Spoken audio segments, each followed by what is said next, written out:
Where are you? You're in the valley, Eric? Yeah, dude, you feel that shit this morning? Oh, I did not.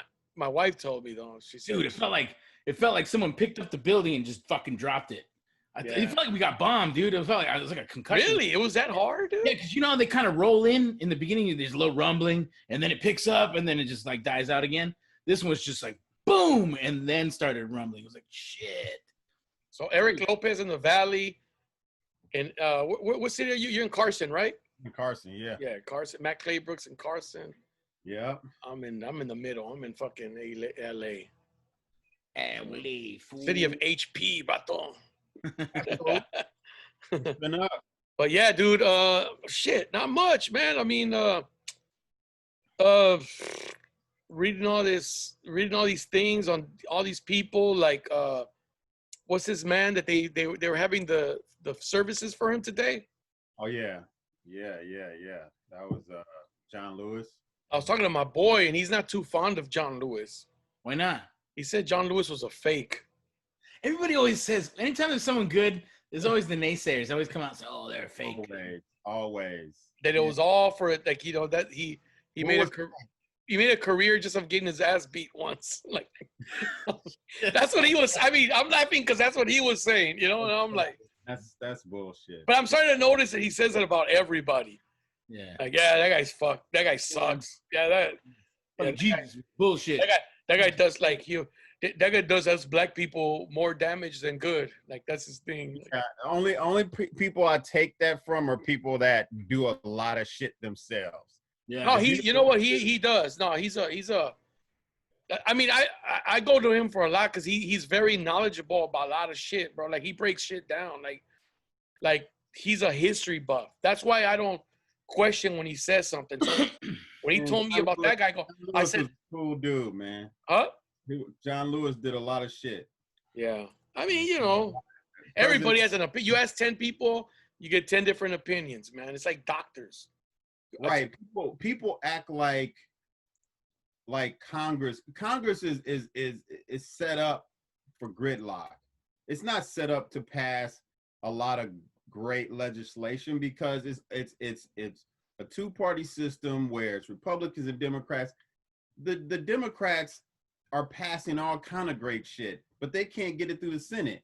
So are you not doing your job if you're getting it through the House? Yeah. You're doing your job, but the other side is not. And then if you get it through the Senate, you got a president that needs to sign it. So it's like it's so hard to get stuff done.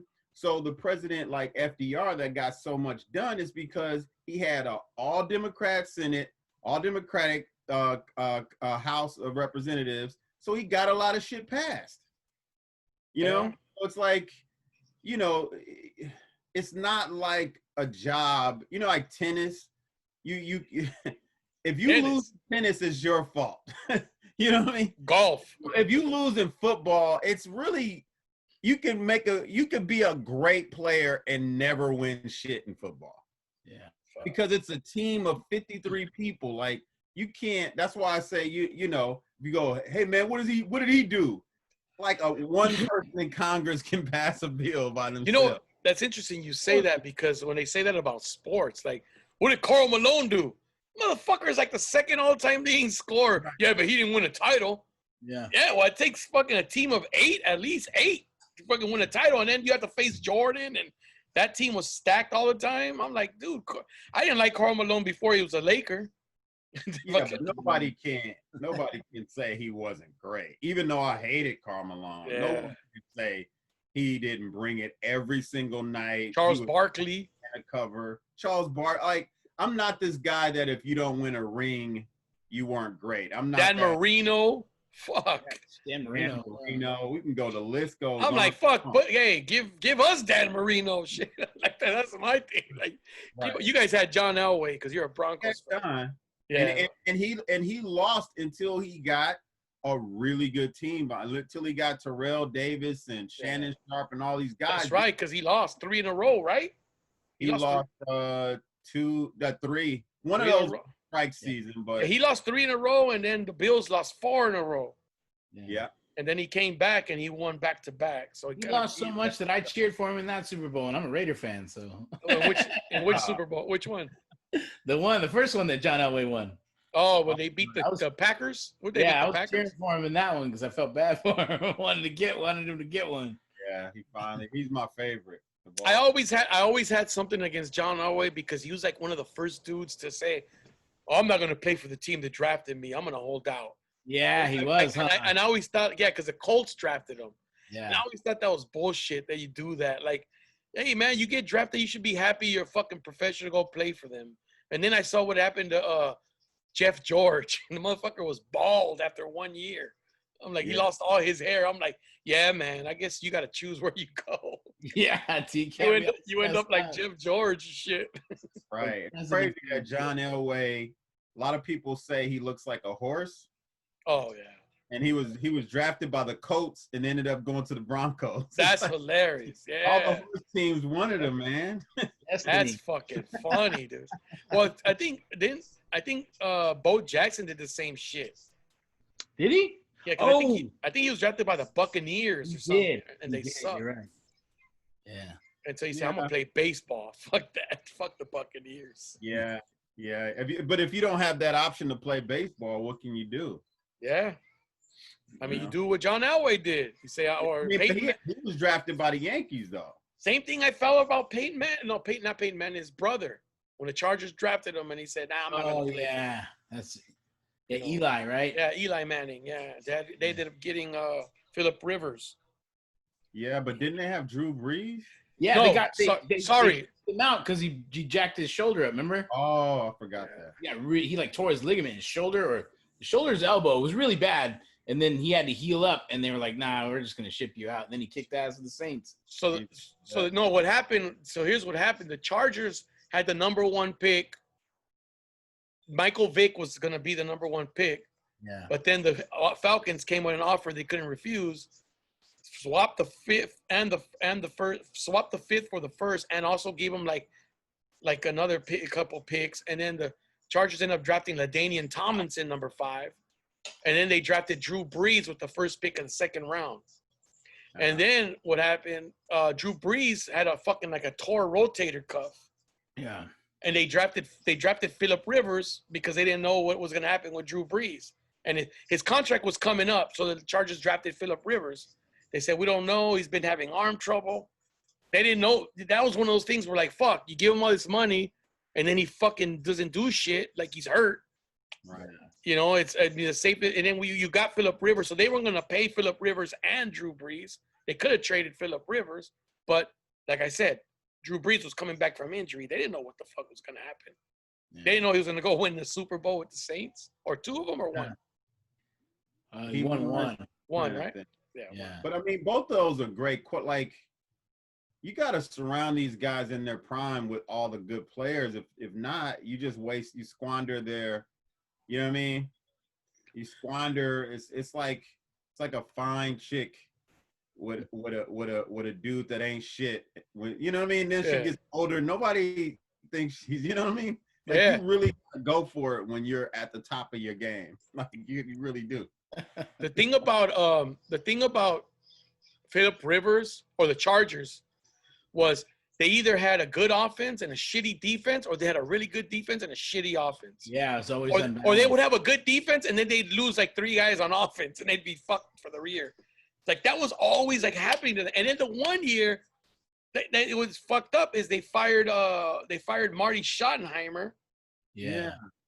And they said that he just fucking couldn't win the big one. But I don't know if you guys remember, the Chargers were beating the Patriots. I can't remember. I think, was it Rodney Carrington or one? I forgot who. Not Rodney Carrington. I forgot who it was. Picked off the ball, was running it back. I said, "Oh, that was game. Chargers won the Super Bowl." The motherfucker was running with the ball. They hit him from behind. He fumbled it back to the Patriots. Patriots went down, and Tom Brady went down and fucking scored, and that was it, dude. Man, how do you think he's gonna do on the Buccaneers? Yeah, on the Buccaneers.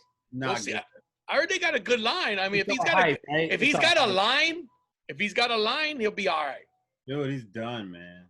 Yeah, I think it's all hype. I don't know, because I think that Belichick was trying to get rid of him for a while, or was thinking about getting, because when he had Garoppolo, From what I heard, he didn't want to get rid of Garoppolo. You remember that year that everybody they plugged into that system did good.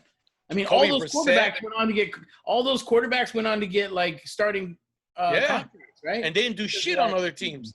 And they didn't do shit on other teams except for Garoppolo. Brissett was okay. Brissett is good. I like Brissett. It's fucked up. So they brought in Rivers now, and he's gonna start over Brissett. Yeah. But I think they still plan on keeping Brissett. I don't think they're gonna get rid of him. I think they're gonna, because what does Rivers have left, dude? Like a year or two? Yeah, man. He's Yeah, still got that arm, but he's just chucking it anywhere. Last year he was fucking terrible, bro. He was throwing fucking picks left and right. He can't move. They start doing the bird box meme with the freaking Sandra Bullock face. He's throwing the ball. That's fucking hysterical, man. Oh shit, dude. So fucking, how's everything on that side of town, Matt? I mean, what's going on with you? What's been going on? Slow, nothing. I mean, I'm in the house all the time. You can see, like, I'm wearing a hat because my hair is just all over the place, and I'm not really. The only place I'm really going is shopping, like grocery shopping. Yeah, same here. Like, I'm not going anywhere, not the barber shop, not anywhere. So I have no idea what's happening in the world other than the grocery store. No writing gigs or nothing right now? Oh yeah. I'm writing. Yeah, some good. No, I know you're always writing, but like, are there like gigs? Like are people taking like, like work?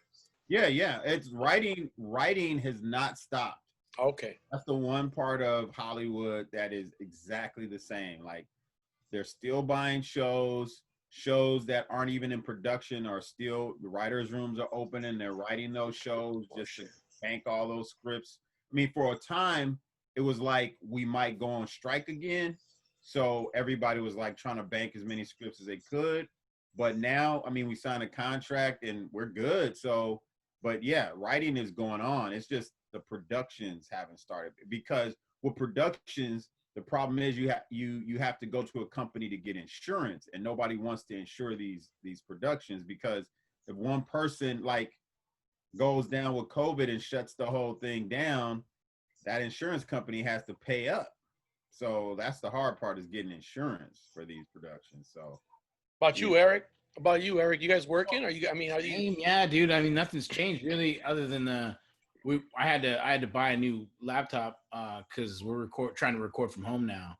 So I've actually had like 4 or 5 sessions of like successful home record sessions, and then I actually had to go in for a video game session a couple weeks ago. But I mean, auditioning's the same. It's the same amount. It seems like it's actually got more animation now, or more animation stuff coming through, and like, Doc told me which one were you on? What video games have you been on? Oh man, I was on Gears of War, Grand Theft Auto or some shit. No, I was on. I did a couple Gears of War. What's the other one? Fallout. Couple 2 of the Fallout games. The Spider-Man game, the newer one, and then and I'm on a couple animated shows right now. There's the one Victor and Valentino on Cartoon Network. Okay. And then what is it? Young Justice season 4. We're recording season 4 right now. Oh yeah, I remember you were on that, the Young Justice. Yeah, they brought us back. We got canceled and they brought us back. So. Oh, that's dope. Shit. Hey, dude. So Stan Lee, I know Stan Lee. They just bought. I know he passed away, but they're starting a whole series of his shit on There's a app. If you have Roku and all those fucking. Internet TV, what do they call them? Smart TVs? They got an app called Cartoon Channel with a K. Oh, wow. And they have the rights to all the Stan Lee shit. Stan Lee, like they're doing a whole collab of shit. Wait, like all his like original characters? Spider-Man, everything, bro. Oh, really? Yeah, they're gonna do all that shit. Nice. So yeah, I was reading about that. So I'm sure there's gonna be a lot of work there, dude. And that's supposed to be like a Netflix of cartoons supposedly eventually. Nice. You could get on your phone, you could get on any streaming app. And right now, if you go on it, because I downloaded it, but right now they just have a bunch of like little kids shit, and then they have like the Billionaires Club, which is like Warren Buffett's cartoon shit, like little things like that. But yeah, dude, I did a voiceover for a Netflix thing from Spain. Oh, nice. It was weird because it was weird because it was non-union, so the pays shit. Yeah. But I did a non-union animated show. It was animes. Like fucking after taxes and like what I had to pay the agent, it was like nothing. It was like gas money. Really? Fuck. Yeah, it was bad. And then, but they're it's good. These motherfuckers made me put in a whole day's work. Maybe do like, let's see. Can you, do a voice for this person now. Hey, dude. Now do a voice for that person. Let's see. Ooh, I like that. Okay, now can you do a woman's voice? I'm like, motherfucker, man. Dude, that's how those non-union shits are. They'll fucking do, hey, how many characters you got? Yeah. Yeah. I should have said I only had one and fucking just said bounce for my money. Yeah. Yeah. But you know how it is. You think, oh, fuck, I do this. Maybe they'll call me for other shit. Yeah. Sometimes it's like in the beginning, dude, I was all fucking hardcore, dude. I'll do like tons of voices and shit and tear my voice up and then, out of like, oh, I just want to work. And now I'm like, fuck that. I'll do one. Can you do a Romanian? Can you do a Romanian? Many Romanians. No, because we were telling the story before you came on. I invited Eric one time to do some show. I used to do some shows in Arizona. That was a fun show, man. That was a fun gig. Yeah. And I used to do it like every 2 weeks, but it was fucking, we had to drive over there. So it was fucking rough, bro. Right. Who went? It was me, you, Roberto? No, Ricky. Which Ricky? Ricky, he got the beard. Fuck, what's his last name? Beard, Puerto Rican dude. Is he Puerto Rican? I think he's Puerto Rican. Oh.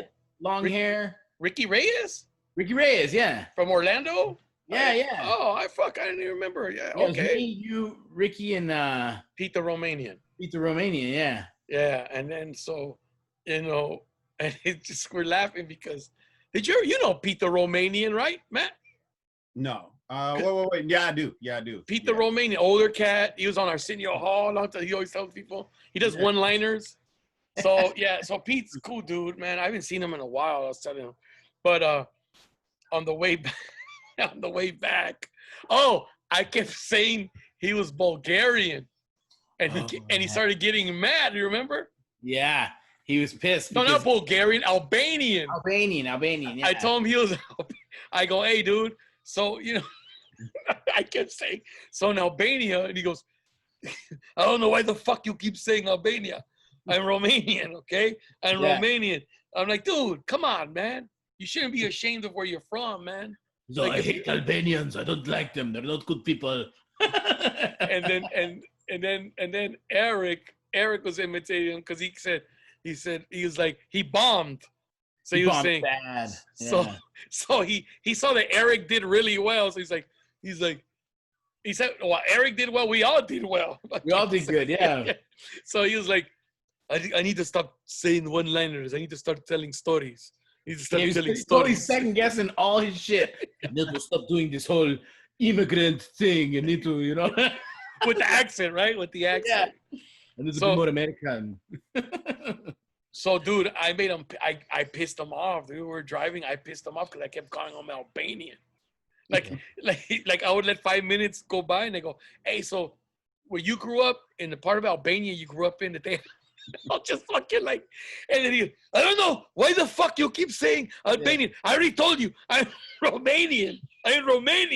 You fucking think because because there's 3 Latinos in here and I'm Romanian, you guys can fuck with me. I thought he was like the whole time when he got mad. I thought he was being funny because I was like, why would you get that mad?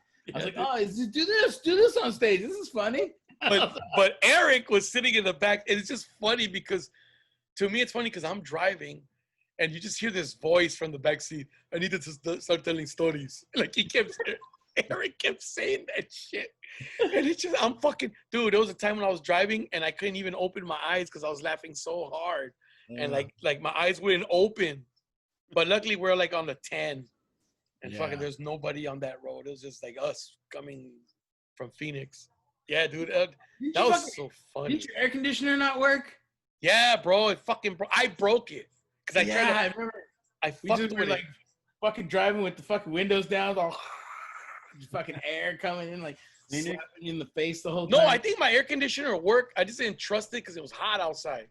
Yeah, And I said, and people and people's cars would break down because they put the air on, and it'd be fucking like 100 degrees outside, and then their fucking car would overheat, and I didn't want. And in the middle out there, who the fuck's gonna come get us? Yeah. You know what I'm saying? That's what it was. My shit did. I ended up breaking that shit, but no, at that time it worked.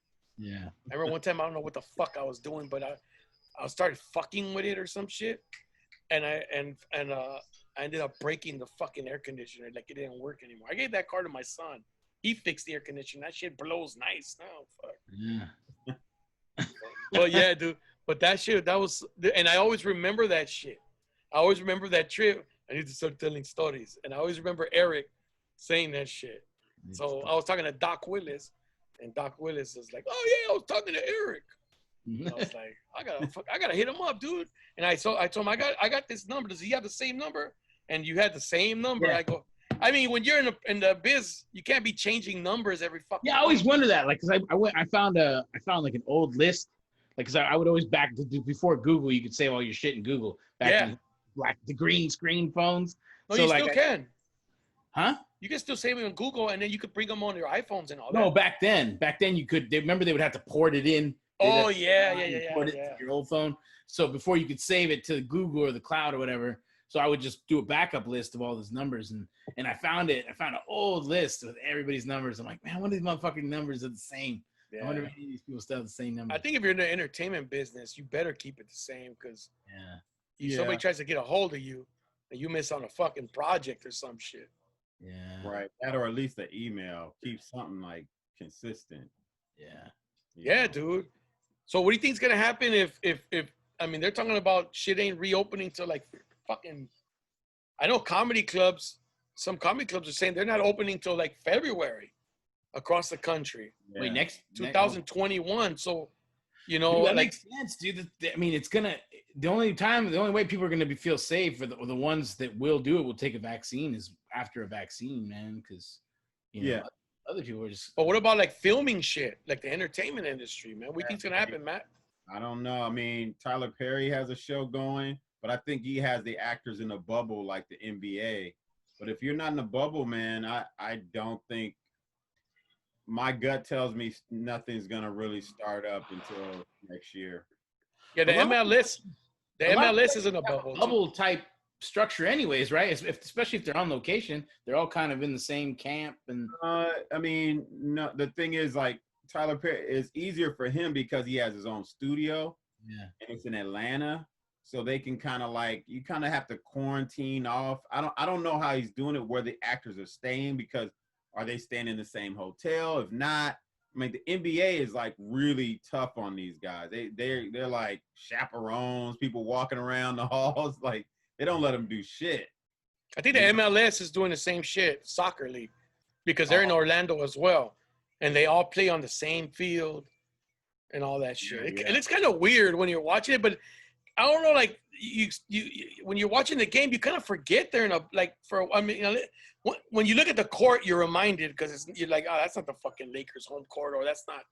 But like you see like fans in the background and shit, like they got the pictures and all that.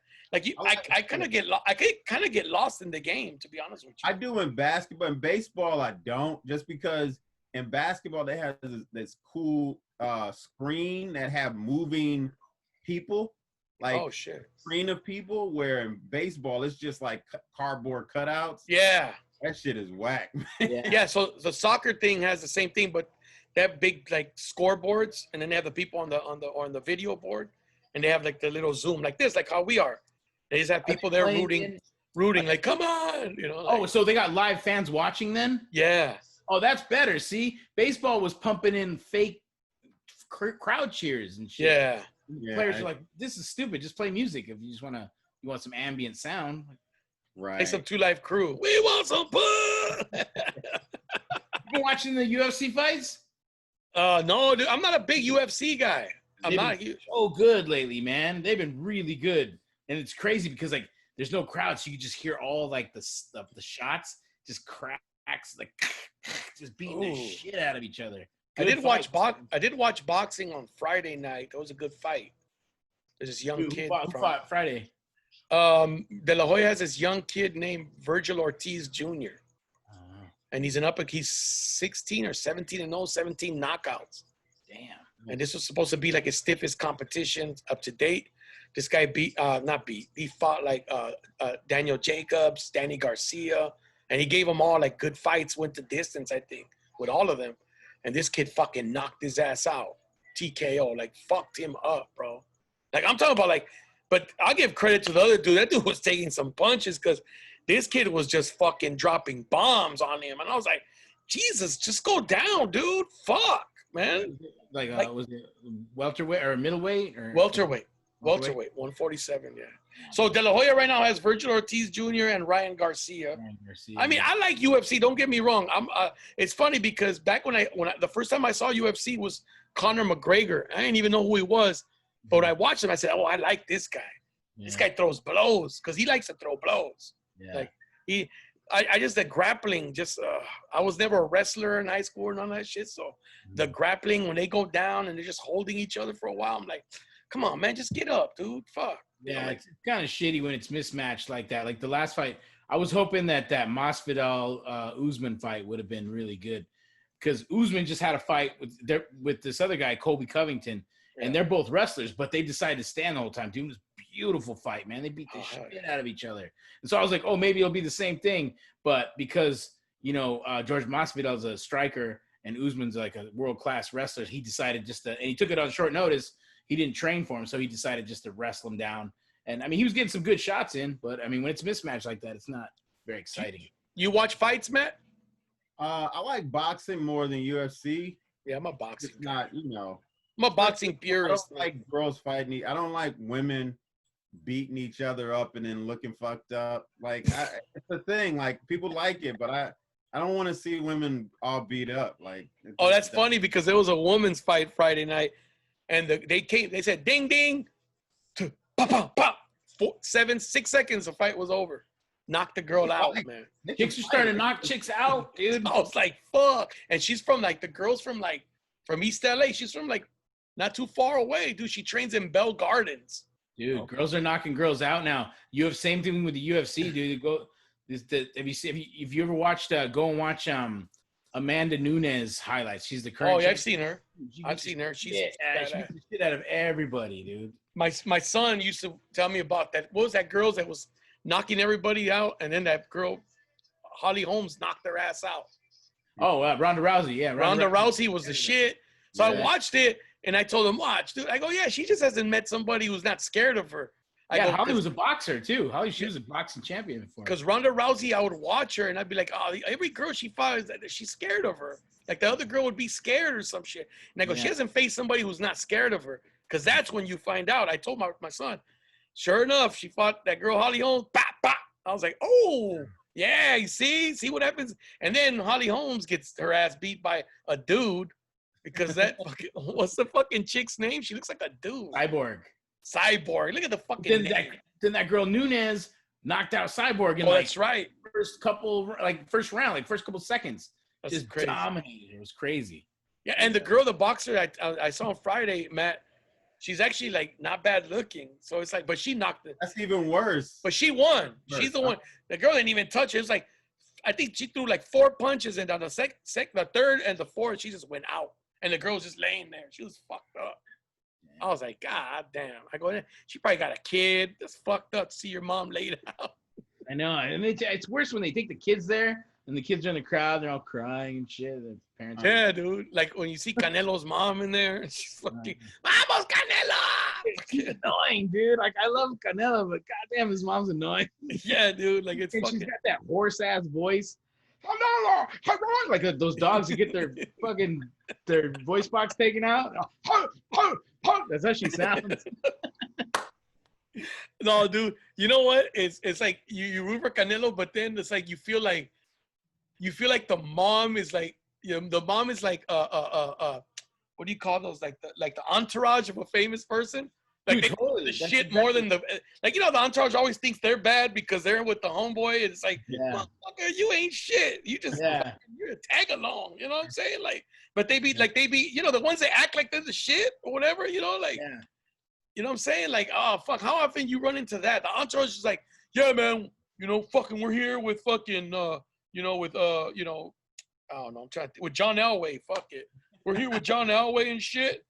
You know what I'm saying? John Elway's my boy. Like, fuck, dude. Like those girlfriends that talk shit and get their boyfriends in fights and shit. Hey, look, John Elway's gonna get you in. Just be humble, dog. Fucking relax. I mean, man, don't act like you better than him. Yeah, exactly. Have you ever run into that?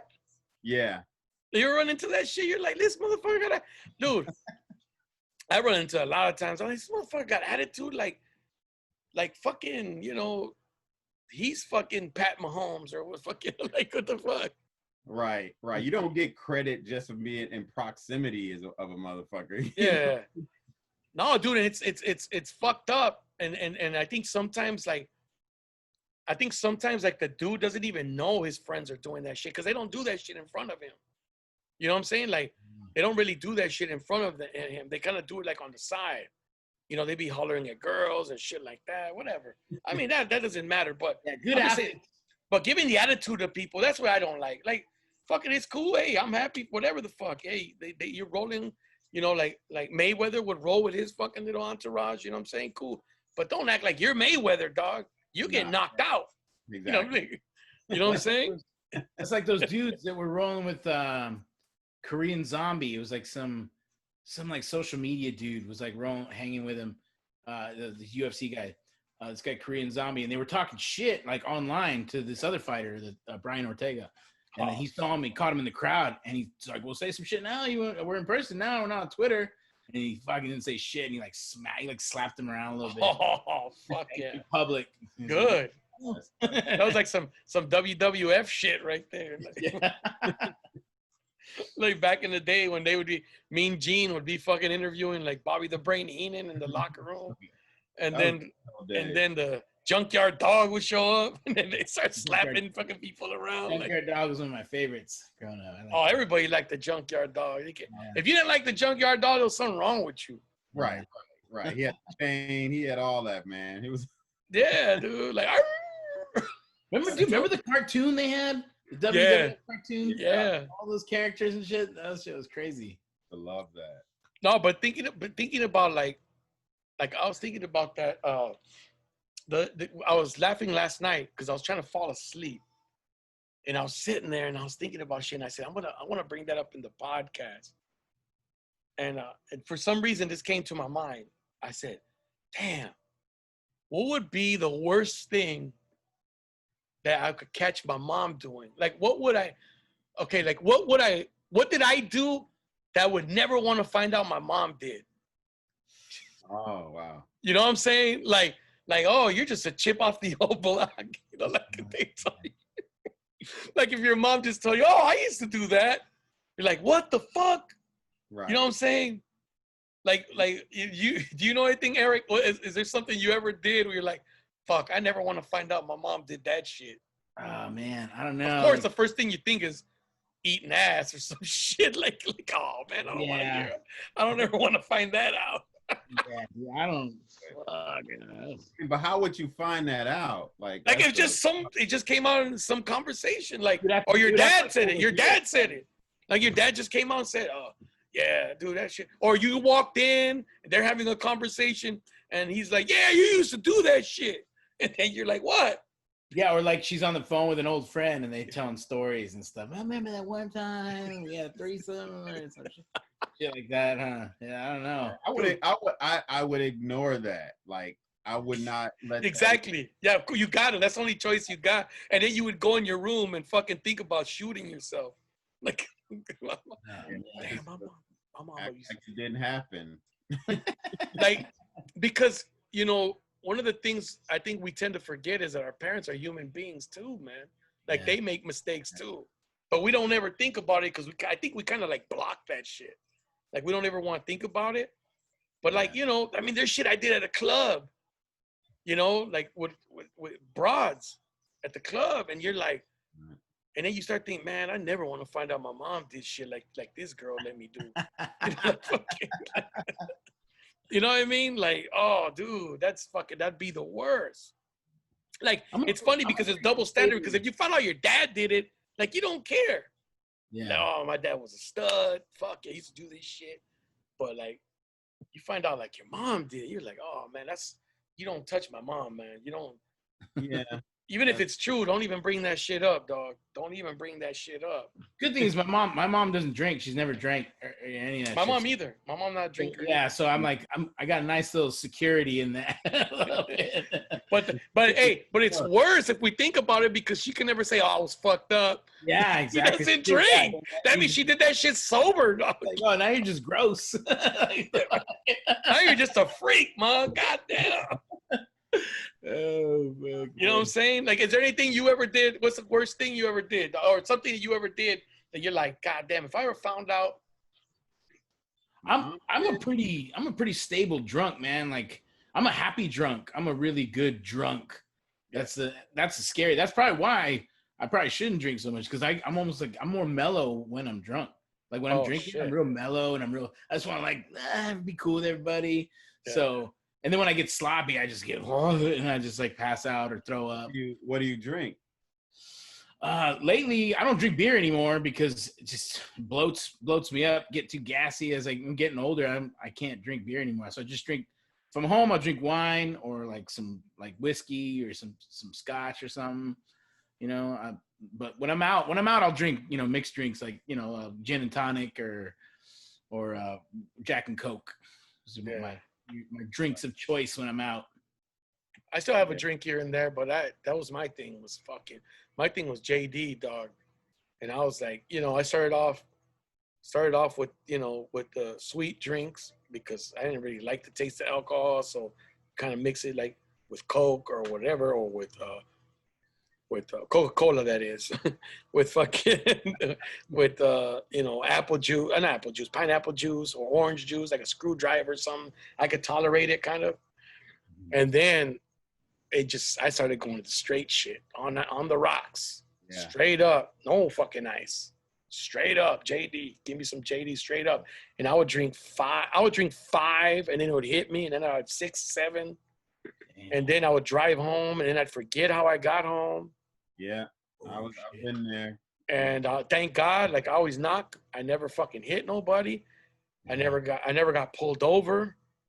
Wow. And I did some stupid shit, bro, because I remember driving down the street on a like 40-mile-an-hour street going 90, and then catching myself going, what the fuck am I doing? I better slow down. Yeah, you're lucky, man. You didn't get caught. Yeah, because I had one of those little Acura Integras back in the day. Yeah. Fucking, you know, it was stick shift. So, you know, and then but on those little cars, you couldn't feel it. You could be going 90 before you knew it. Yeah. Dude. And then I used to think, and then as you get older, you realize, dude, I don't give a fuck if I would have got caught. If I would have killed somebody or killed somebody's family, like that would have been the fucking, your life is done. Yeah. Your life is done, dude. If that shit happens, your life is over. You're going to prison. You ain't never getting out. Yeah, man. When you do, it's like, what are you gonna do with your life at that point? What do you say? I'm sorry. Yeah, it's horrible. Yeah, that's the main thing to worry about. I mean, again, I'm a good drunk too, but I stopped drinking. I'm not drinking.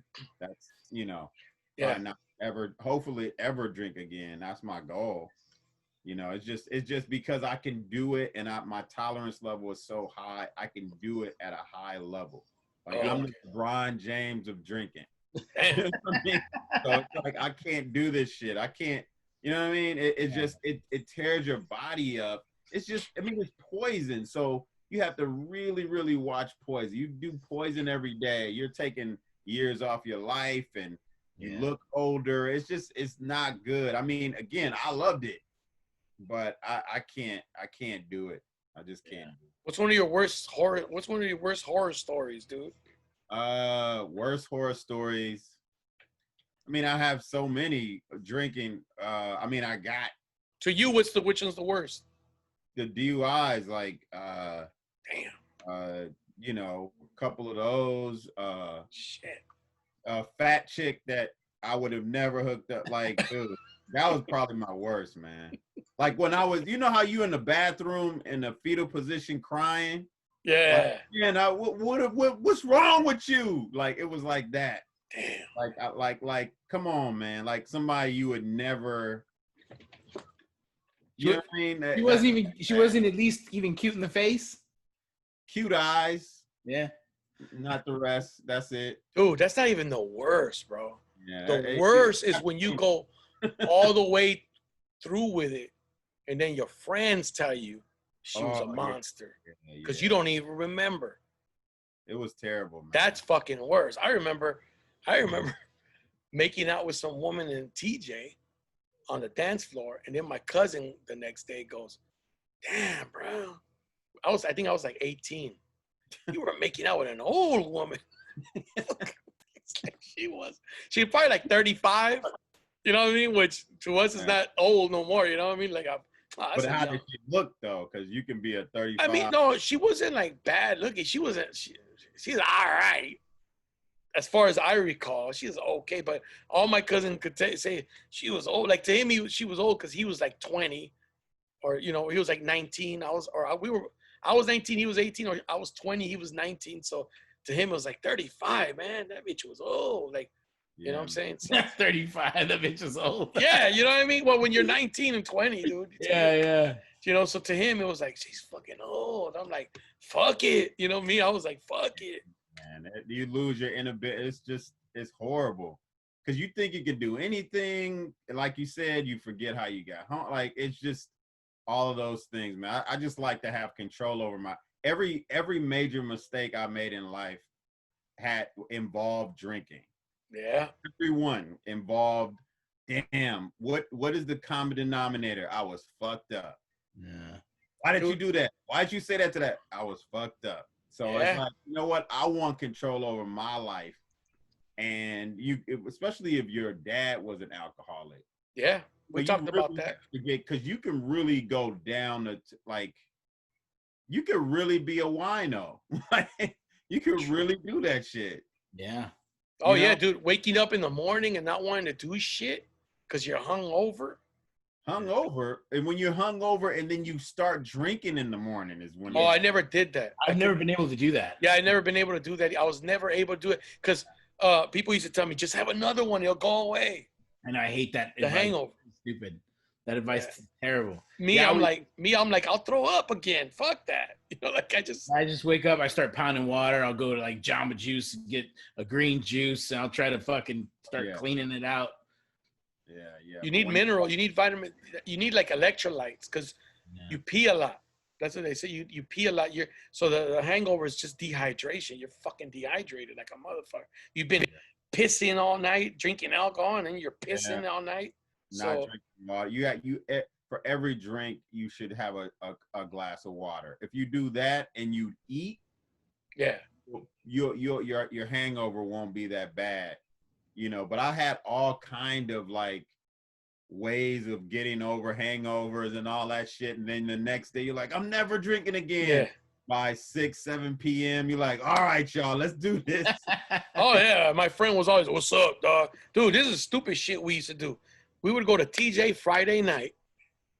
Okay. When you're young, you would party all night, come out of the club at 6 a.m. and then drive home. And then we'd be like, fuck it, let's go to TJ tonight again. What the fuck we come home for? You know what I mean? Like, that was stupid. Like, we wasted all that gas driving over there, driving all the way back, and then driving again the next day. As I got older, we would just go. We would just stay like Friday, Saturday nights, go to the beach, do all kinds of shit, go eat. I've never partied in TJ. How is it? Oh, it was cool. When I was young, it was cool. I could tell you we had some great fucking times, bro. I was not a Rosarito guy. Ensenada guy, I was TJ. So what happened was we went and TJ was dead. I want to say it was like a Tuesday night, and we just fucking spur the moment. Let's go to fucking TJ. Fuck it, let's go. It's always open, it's like fucking Vegas. I partied in Rocky Point once. Like I've never been there. That's from Arizona. People from Arizona. Yeah, that's where all Arizona people go. Yeah. All my white friends used to go down there and fucking party and shit. We went down there once, and it was the worst, man. My friend was like, she still tells the story because it's so stupid. we went down there, and me and my buddy went with it. We tagged along. We fucking rode in the back of the truck like two freaking Indios and shit. We were in the back, just like that shit's illegal. You can't ride in the back of the truck. We were just in the back of the truck. In Mexico, you can. Yeah, well, I know, but we were like, I mean, it's in the desert. Yeah. We crossed the border in the back of the truck and shit. And then we got there, and she's like, "Oh yeah, dude." She's like, "My friend's got a house, and it's like in the hills over there in Rocky Point, and there's like a room for everybody. You guys can have your own room." I'm like, "Oh, okay, fuck it, we'll go." Dude, we get there, they can't get a hold of these people. The fucking phones don't even work in Mexico. So like, we ended up having to meet up with her other friend's brother, he was in the Marines, and all his like fucking meathead Marine buddies and shit. And we ended up having to sleep in their room. On the fucking floor, and all these you gotta think it's like cold outside, it's by the ocean, so all this body heat, dude. There's fucking water condensation dripping from the ceiling. What like just from all the condensation, all the body heat and the cold, and then the fucking floors are ceramic tile. It's all wet. We got a fucking little like sheet. Each one of us got like a little sabana. We're all freezing. Dude, it's the worst, man. And then like we were partying. And like, it's my luck, right? Everybody else is, people go there and they hook up one night stands and shit. I end up meeting like a girlfriend and shit. An ex-girlfriend? I end up like, I don't know what it was, dude. There was like, when I was younger, I was always like drawn to the little wounded animals. Like, oh, this one's good. This one's limping. I'm like, this girl like looked like she was all sad, but she was cute. But she looked like she was sad. And I talked to her for a little bit. And, charmed her, and we ended up exchanging numbers because we both lived in Phoenix. And so she's like, "Oh, call me," and like I call her, and fucking ended up making her my chick for like a few weeks. Oh, she was like some party crew chick. I was like, dude, that's the worst. The worst is it? You're too nice to her, man. I'm too nice, dude. I'm way too nice. Yeah, you know what? I was too. I didn't have the heart to just like, you see a girl, she's excited to be with you, and you're just like, yeah, I'm just going to fucking hit that shit and then break her heart. She can go fuck her. I don't care what happens to her after that.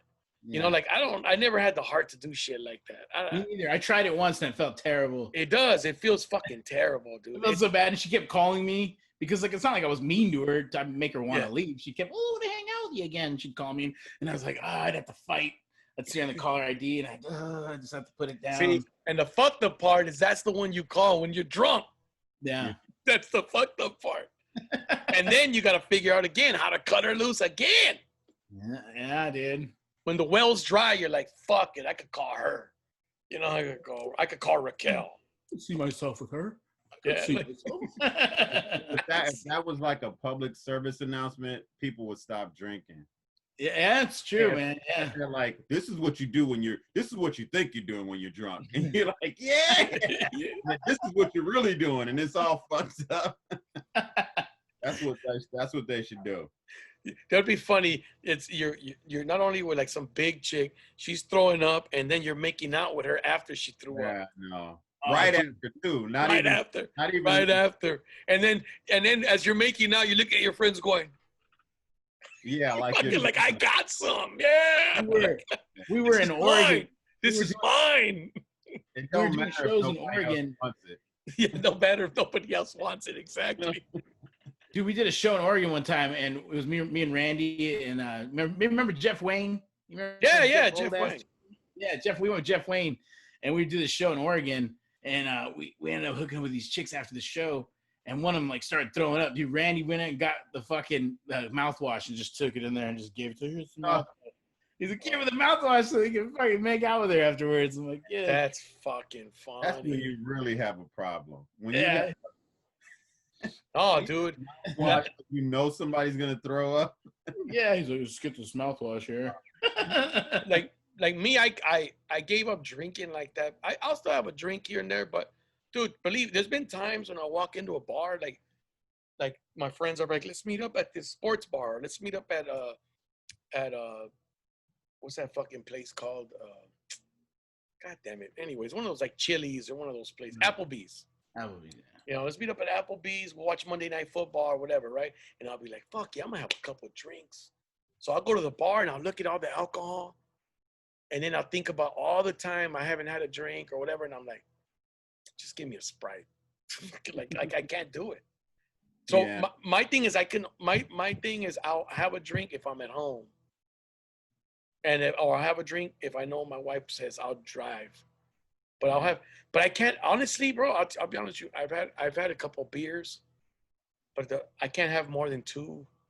3 is stretching it, but 2, and then I'm like, and sometimes it's just 1. And sometimes I'll drink half of 1 and just leave it there. I won't even finish it. I don't know what happened. I just developed like this. I don't know if it's just into my mind, like engraved in my mind that all the things I did, and you know, like I said, my conscience, like, what if I would have killed the family? Like, fuck, man. Like I used to think, like, I don't care if I hurt myself, but if I hurt someone else, and it's it's my fucking fault. It's not their fault. It's my fault. Like, fuck, dude. So I think about shit like that. But when I started in comedy, bro, they would just give me the fucking alcohol. They just give it to me free. I did a show. They gave me tickets. They gave me like 20 tickets. And the problem is, for me, you know, comics that came up in comedy clubs, to me, had less of a problem.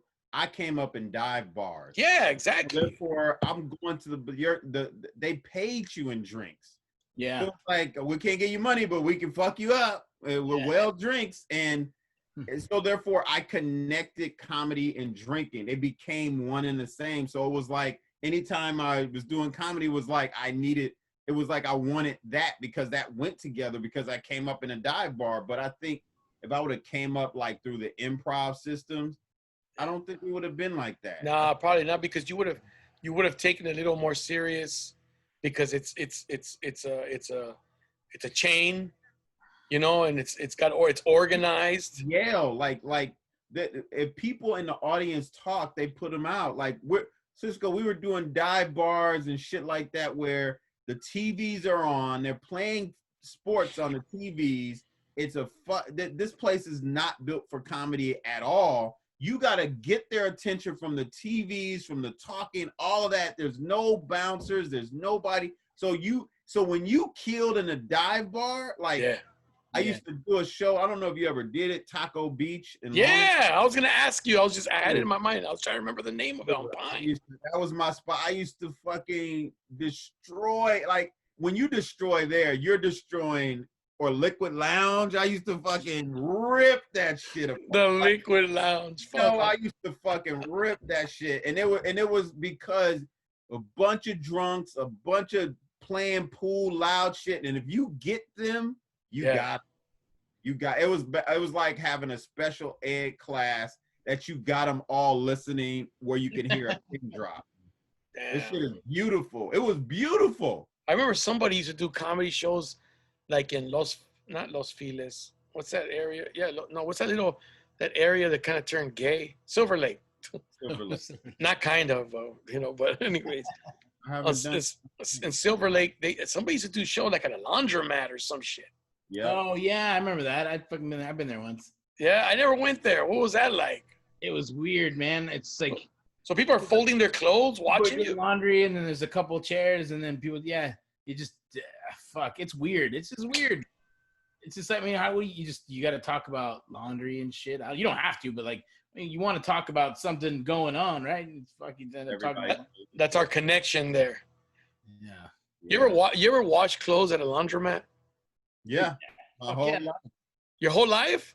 I didn't grow up. We never had until I became an adult. Like, we always went to the laundromat. So, and I like the laundromat actually, because you wash all of your clothes in one. Like, everybody in the house clothes get washed. You go home, there's not one dirty piece of clothes or towel in the house. Yeah, that's true. You can wash every day if you don't do it right. Yeah. You're right. You could throw everything in, like, you know, if you got like 4 loads, you just throw them all at once. Fucking one, the white's here, the color's here, the fucking, you know, whatever the fuck, or pants here. Cool laundromat that was close to the beach, and you're reading a book, or you're just like in your car listening to music. It was a liquor store right next door, so I would go get something to drink and be standing outside drinking. It was cool, man. It was the shit to me. What's the nastiest shit you ever drank? Oh man, what's the worst is the fucking Mad Dog 2020, man. Yeah, That's the one. That is terrible. You drank that shit? You drank that shit, Eric? Man. I didn't know what it was. I just saw it. We were in Texas. We were partying in Texas. I was with a buddy of mine, and fucking, we were in El Paso. And I was like 24 or some shit, and I didn't know. I just wanted something cheap, big and cheap. Like this big ass bottle. It's cheap, dude. That shit. I was throwing up like an hour later. I was throwing. And up. it looks like Hawaiian Punch. Fuck It's that shit, dude. It's almost like you got to mix it with carbonated water, like a soda, like one of those fucking soda streams. I never had that, dude. I never had it. You're guaranteed to get a stomach ache. And what about Cisco? Never had it. Never had it, but I know it's kind of like the same shit, right? That'll fuck you up. You gotta get an endorsement deal, Cisco. I know, right? Fuck. Hey, I'll tell you the worst shit I ever had. The worst shit I ever had. I fucking did. This is when I started in comedy, and we'd get asked to go do like a show at somebody's fucking living room. Yeah. Oh. And then I've never done one of those. I've seen them. Oh yeah, dude. They were fun. Whatever. Okay. If you got a good crowd, like sometimes I have fucking kids running around, and you're like, "Fuck, man." Yeah. And then they're like, "No, just go ahead," and you feel like an asshole. Yeah. It's cool, bro. Fuck them. Fuck them. Look, you want me to fuck them up? You want me to fuck them up? No, hey, get the fuck out of here, little kids. Get the fuck out of here. Fucking neighbor. Hey, fucking neighbors' kids, eh? You know what I mean? Like. You're like, so anyways, so they had, the thing about those parties, like they'll have a party, they'll have like open bar. I think it was like a housewarming party, and they were inviting everyone. Dude, just about like this big house, like in fucking Rancho Cucamonga, so it was like really nice. And we're in the living room, and all the people were all around. So we were making drinks, and they were fucking making like big gulp fucking cup drinks. And I think I don't remember if I drank one or two Hypnotic with Jack Daniels mixed. Half and half. I think I had one. I don't think I had two because I would have died of alcohol poisoning. What was in the Incredible Hulk? Remember the Incredible Hulk? There was like Hypnotic and something else. It was like something like that. That's what it was. I think it was like fucking Hypnotic and Jack Daniels, dude. It was like, well, I remember the first two drinks, like, after that, your taste buds were numb. And you just fucking down that shit. Ugh. That night, dude, and I got so fucked up, I stayed till the party was over. Family had left, and I was still there. Drinking with the dude, the owner of the house. I ain't even booked the show. I got booked. Like, I'm like, what the, I look back on it, I'm like, what the fuck I didn't even know this dude. He was probably thinking like, I don't know how to get rid of this motherfucker. Right. You know what I'm saying? Like I was that dude. I was like, fuck. But I know I was that dude because I didn't remember. They had to remind me. So I'm driving home and I'm all the way like fucking Paramount, bro. And I'm in Rancho Cucamonga, loaded. And I got I had my Jeep and it was a stick shift. So I'm on the freeway, fucking changing gears, calling people at fucking 2 a.m. Yo, what's up, dog? Next day, I was talking to my brother, and I'm like, I was hungover, of course. I'm like, damn, bro, I got fucked up last night. He goes, I know, Dick, you called me. He's like, I did. And he's like, yeah, fucker, we were talking. You were fucking low. You were talking shit and this and that. I go, I know my girl's going to be mad at me because, fuck, I didn't call her. Bro, I had called her and cussed her out, told her she was trash and she wasn't shit without me. Oh, wow. Damn. That was your truth at the time, though. I said, you ain't shit. You ain't shit without me. You'll never be shit without me, I said. Wow. And I was like, I married her. Dude, it's crazy. I had to apologize because I thought I didn't call her. I thought I hadn't called her. So, yeah. So that's not even the worst part. So the worst part was I don't wake up till like noon. I get up and my car is like, I'm parked on the street. But I didn't park parallel to the sidewalk. I was at an angle, bro. So the rear end of my Jeep was sticking out into the street. Oh shit. Like you know when you go like a major boulevard, you just park like that. You pull in at an angle. I parked diagonally. Shit. Nobody hit my car. Nobody towed it. So I come out and I see cars going around it. Like I'm like, holy shit! And it's been like that for what, 9 hours? Yeah. You had somebody looking out for you, man. That's what I'm saying. Like that's why automatic tow. Yeah, that's why I look back, I think about it, and I say I did a lot of stupid shit, and I'm like, I'm grateful. I'm grateful that I never got into any trouble or anything. But yeah, dude, to see your fucking car parked diagonally. Yeah, man, that's fucking crazy. Yeah. And not know you did it. That's the thing is when you wake up. No, I thought I parked. I thought I parallel parked. I thought I parked. You know, I probably just parked it. You know how you are.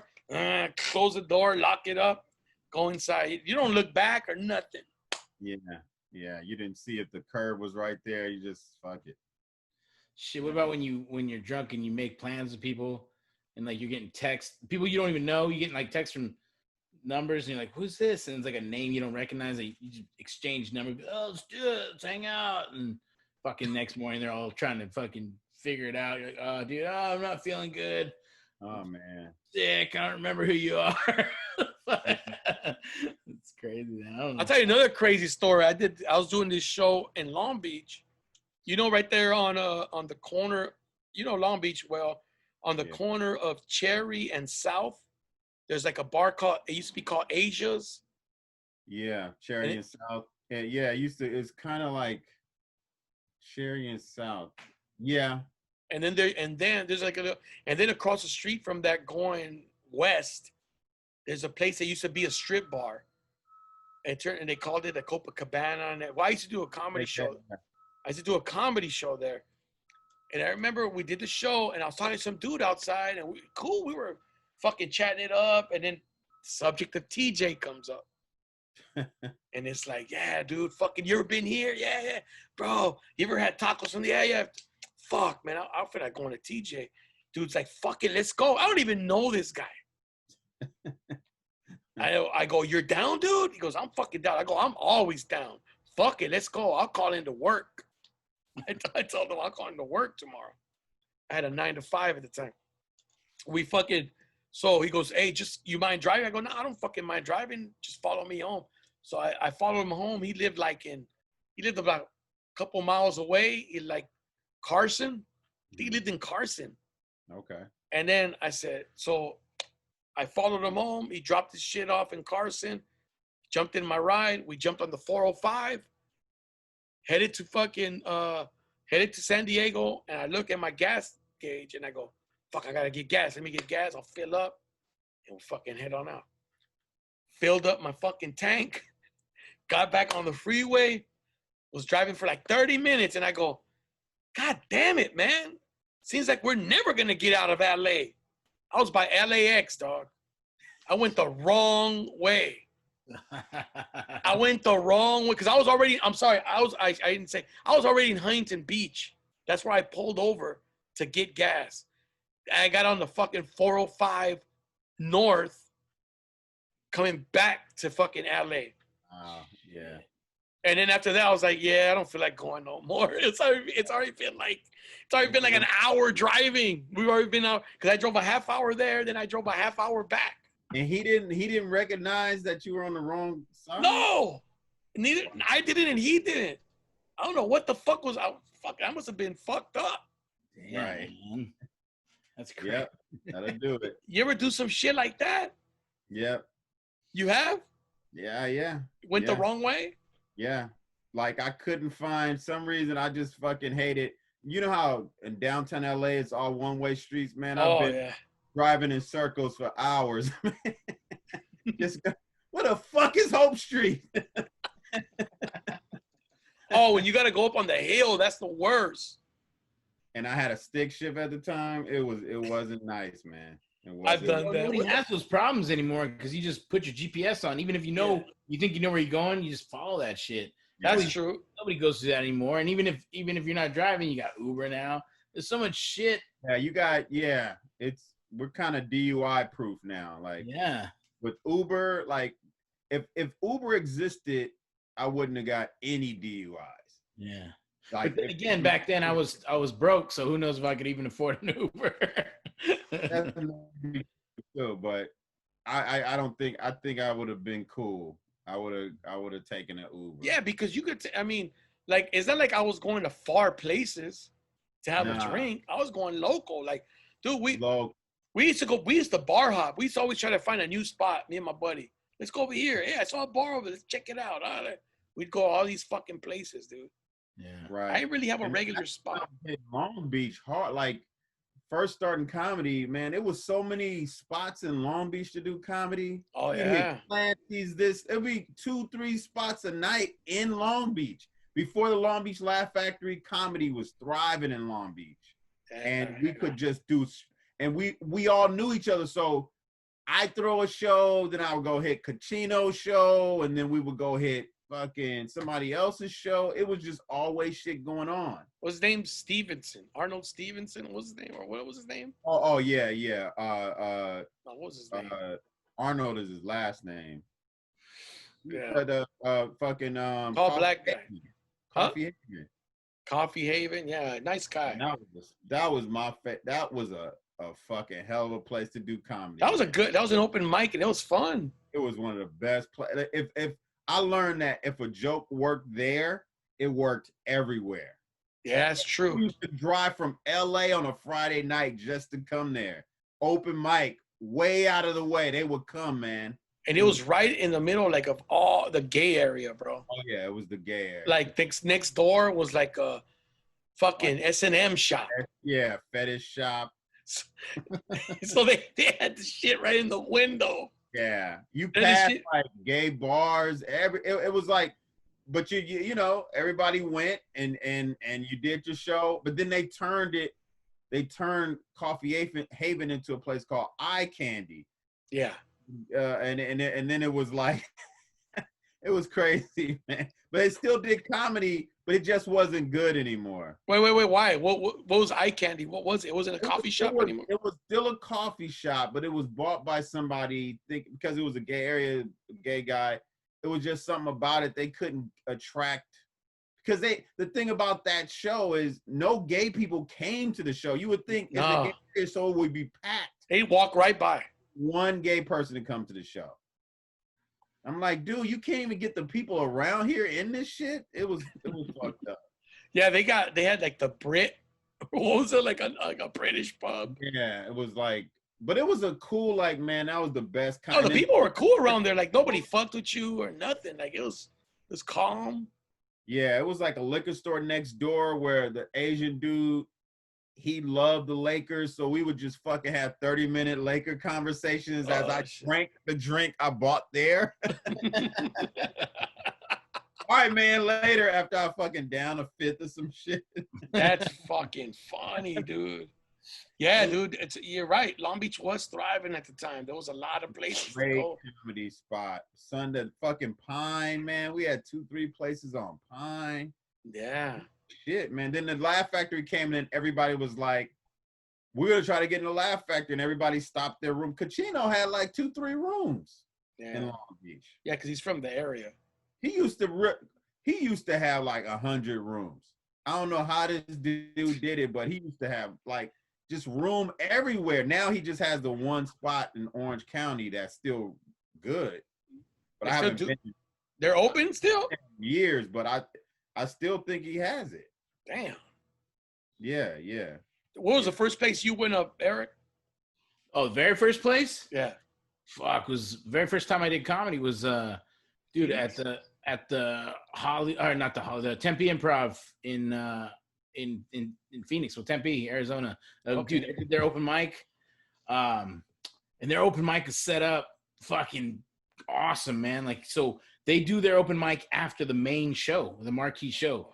So they're like, oh, you know, the fucking bunch of people that are starving for entertainment, they don't know that an open mic can be shitty. So they're like, oh, you know, the guys are like, hey, stick around. You know, we got some more comedians. It's our open mic night. You know, you get some more free comedy if you guys want to stick around. And so people are like, oh, fuck yeah, we pay for these tickets and these fucking overpriced French fries. Let's fucking sit here and watch some more comedy.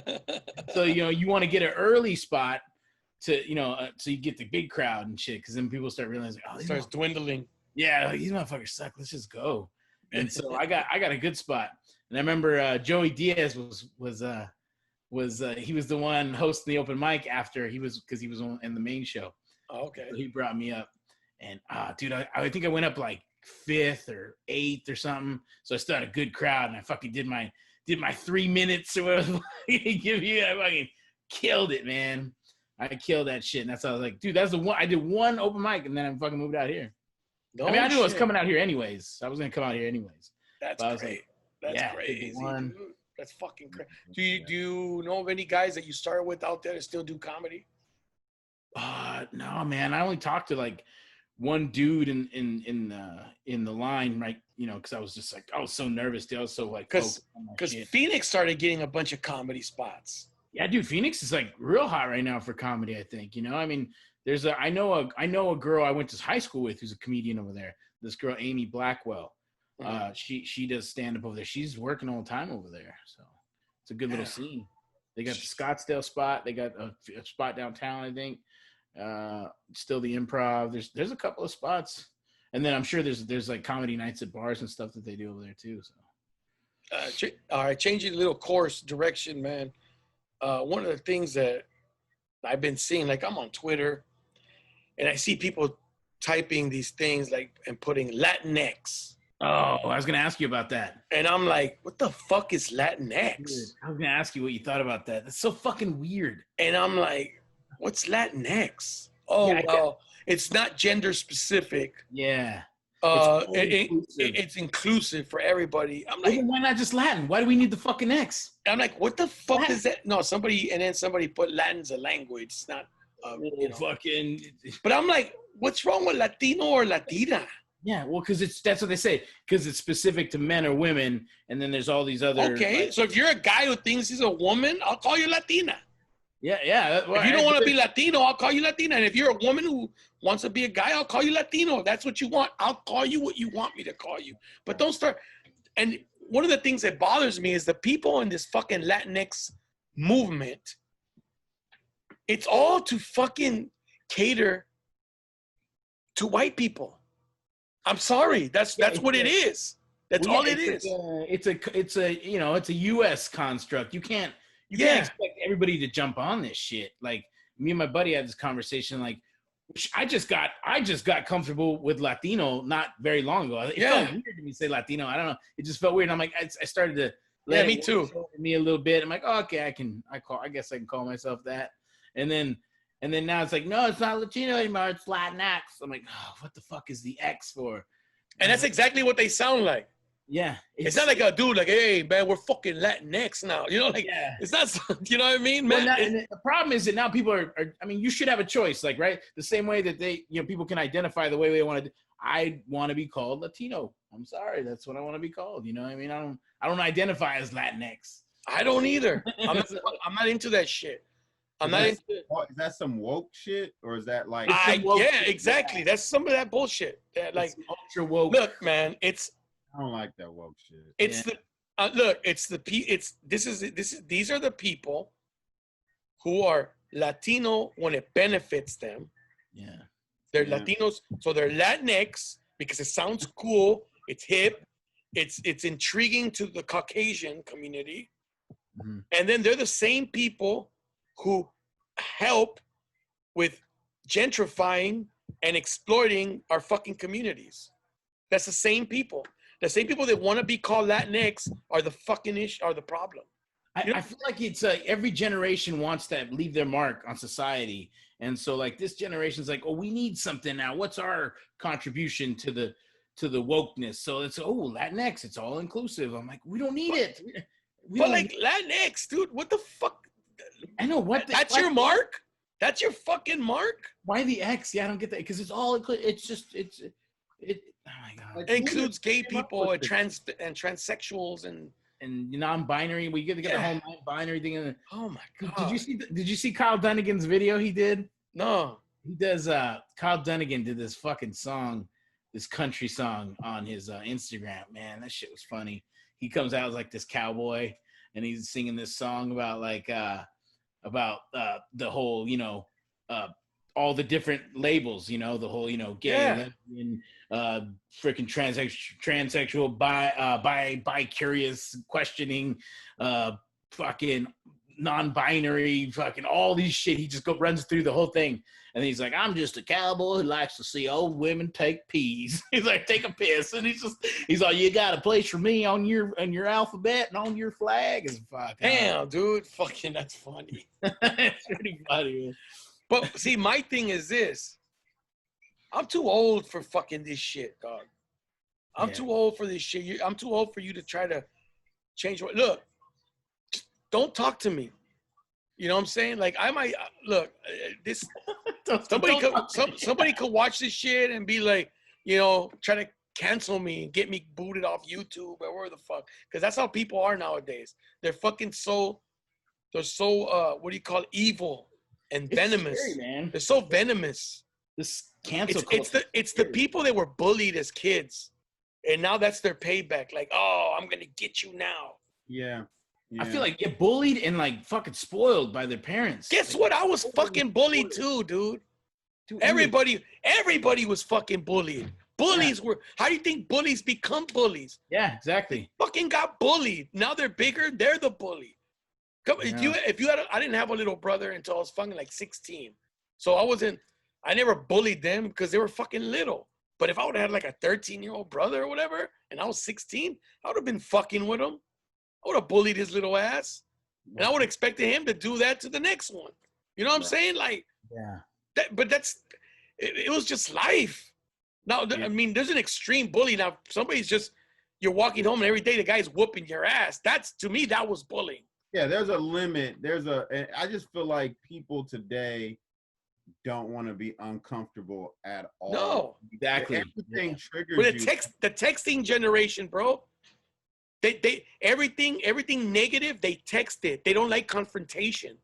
Yeah. Dude, nobody likes to pick their battles anymore. Like, they don't understand choose a worthy battle. Like, you gotta, I mean, if you let every little thing come in and get to you and you want to fucking stand up to everything, like, you gotta pick your battles. It's gotta be worth it. Like, don't call somebody out and try to cancel somebody because they said something that you were uncomfortable with or whatever. Like, man, it's weird. It's a fucking weird time right now, man. Like, cause like I'm part of like just let people do their thing, live how they want to live.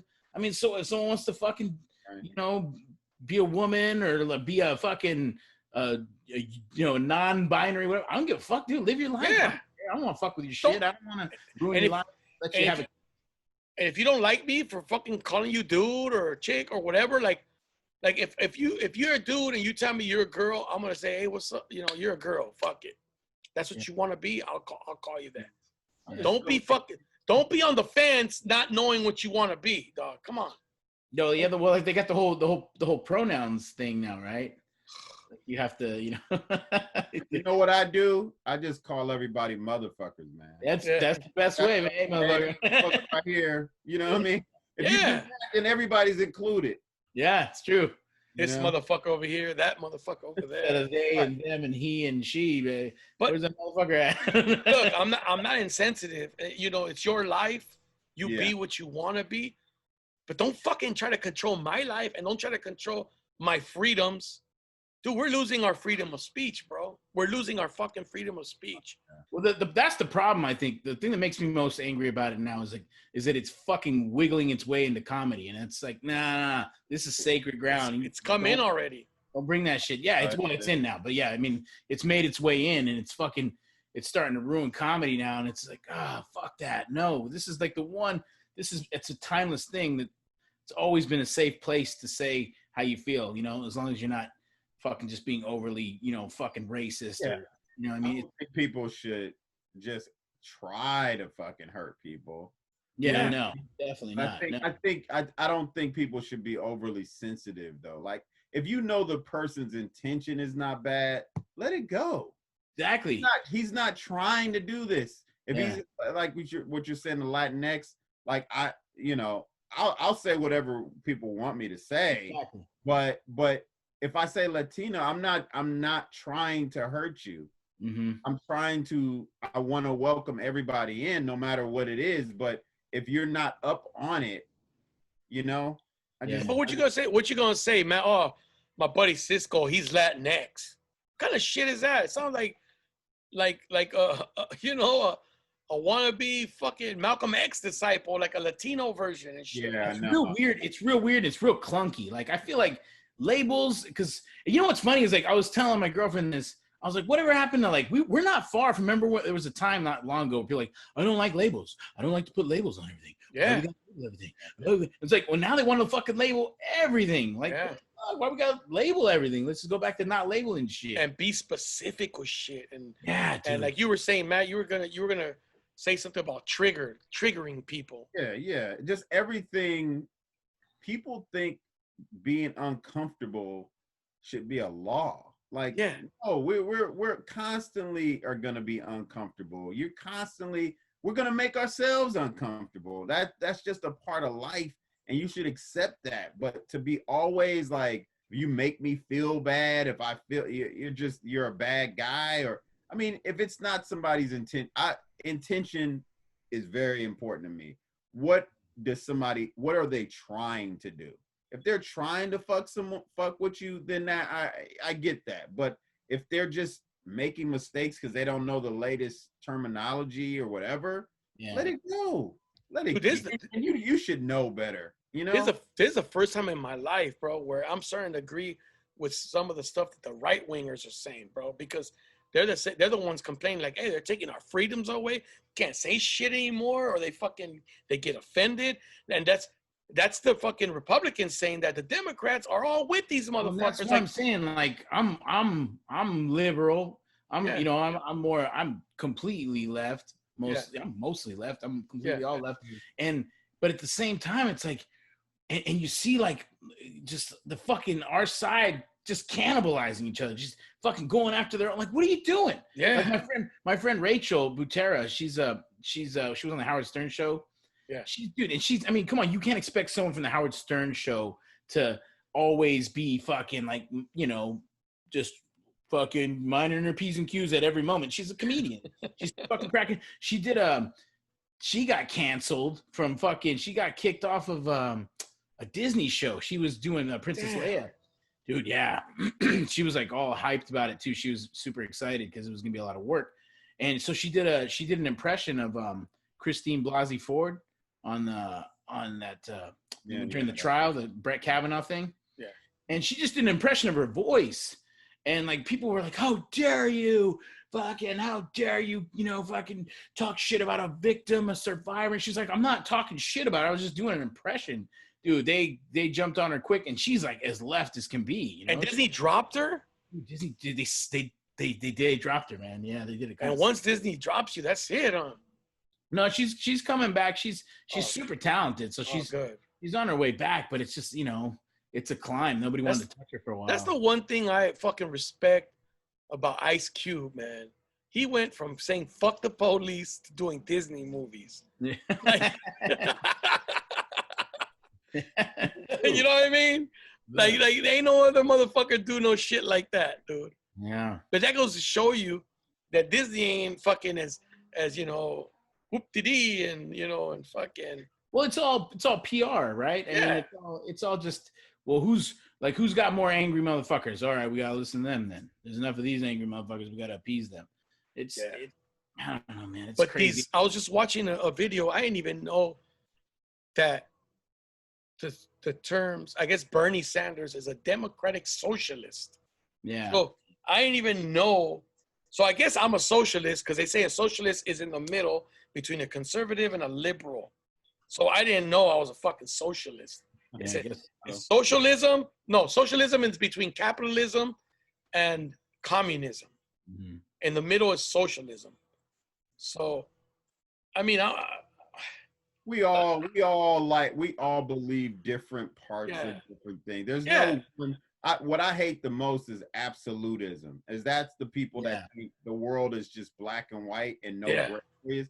I think that we all are a hodgepodge of different things. True. But I hate when groups, if you're not, you can be 98% with somebody and they think you're their enemy. Like, why do you have to be 100% on someone's side? Yeah. all the time. It's like, no, you didn't say this word right. It's like, but you know that I'm with you. I marched with you. Nope, you're out. It's like, yeah, the whole tribalism, the whole like teams. Like it's not teams. It's tons of gray areas. It's not black and white. It's so much shit. Like not everybody has the same experience in life. So obviously you're not going to want the same. Not everybody's going to be for or against the same programs. Like everybody. And I feel like if you're not a billionaire or like a multi-millionaire, then we all need some social programs. Yeah. That's what killed me. A billionaire, you need him. I mentioned billionaire. Yeah, I mentioned this before. I'm like, I've never understood a poor conservative, a poor Republican. Yeah. Like how can you be broke, dog, and be like, yeah, tax breaks for the rich? Like, yeah, dude. Fuck? That makes no sense. Motherfucker living in a trailer voting for Trump. That guy ain't on your team, motherfucker. That guy's not from your area. And I'm not even fucking like mad at Trump no more, dog. Fucking Trump, like I don't know, dude. Like I don't like the people who are shitting on him every day, constantly, are starting to annoy me now. But I mean, dude, it's like because I remember they did that to Obama, and I can't be a hypocrite because I remember I hated that they would shit on Obama every day. Yeah. You know what I mean? Like, I'll be like, fuck, let the motherfucker do his job, dude. Dude, but Obama wasn't out there fucking saying. No, I know. I'm not comparing them. I'm not comparing them. Clorox in the bloodstream and like a cleaning. Yeah. Fucking. I get all that. I get that. But they are the president, and I think just let them fucking do their job. And then if it is like we jump on presidents for shit that might happen. Yeah. Have you noticed that? Yeah.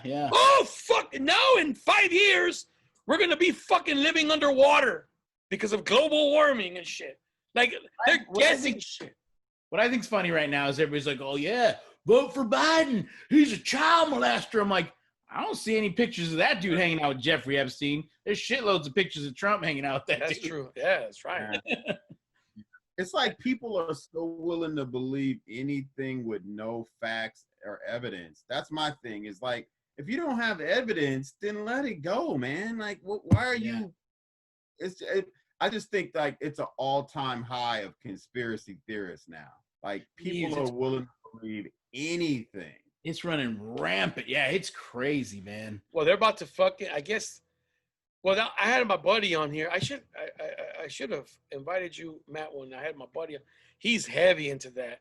He's a Trump supporter, and he's like, I don't like what the Vato says, but he goes, I'm a business owner. He does a lot of good shit for business owners. I go, all right, hey, I mean, that's I think that's how we all are.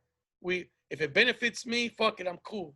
You know, I think some of it like next level though, like with this coronavirus. He's a rich dude. He's gonna do what's best. How is that benefiting any business? How is what we're doing with the coronavirus benefiting anyone? Yeah, it's not. It's not. It's fucked up. You know, it's like we should have shut down the country completely. Everybody wear masks. Don't go any. You know what I mean? No restaurants, no bars, no nothing for months. For a month. Yeah. 1 month. Get it right to where we have testing. We can get results next day. We could get we should have been shut. We almost should have just shut down to the whole end of the year. Yeah. You know what I mean? And then when we open up, we really open up. We could go to school. We could go to a barbershop. Like we opened up too early. The shit is spiking again. It's like, what are we doing? We're gonna have to shut down again. What are we doing? And who are the people? Who are the first ones?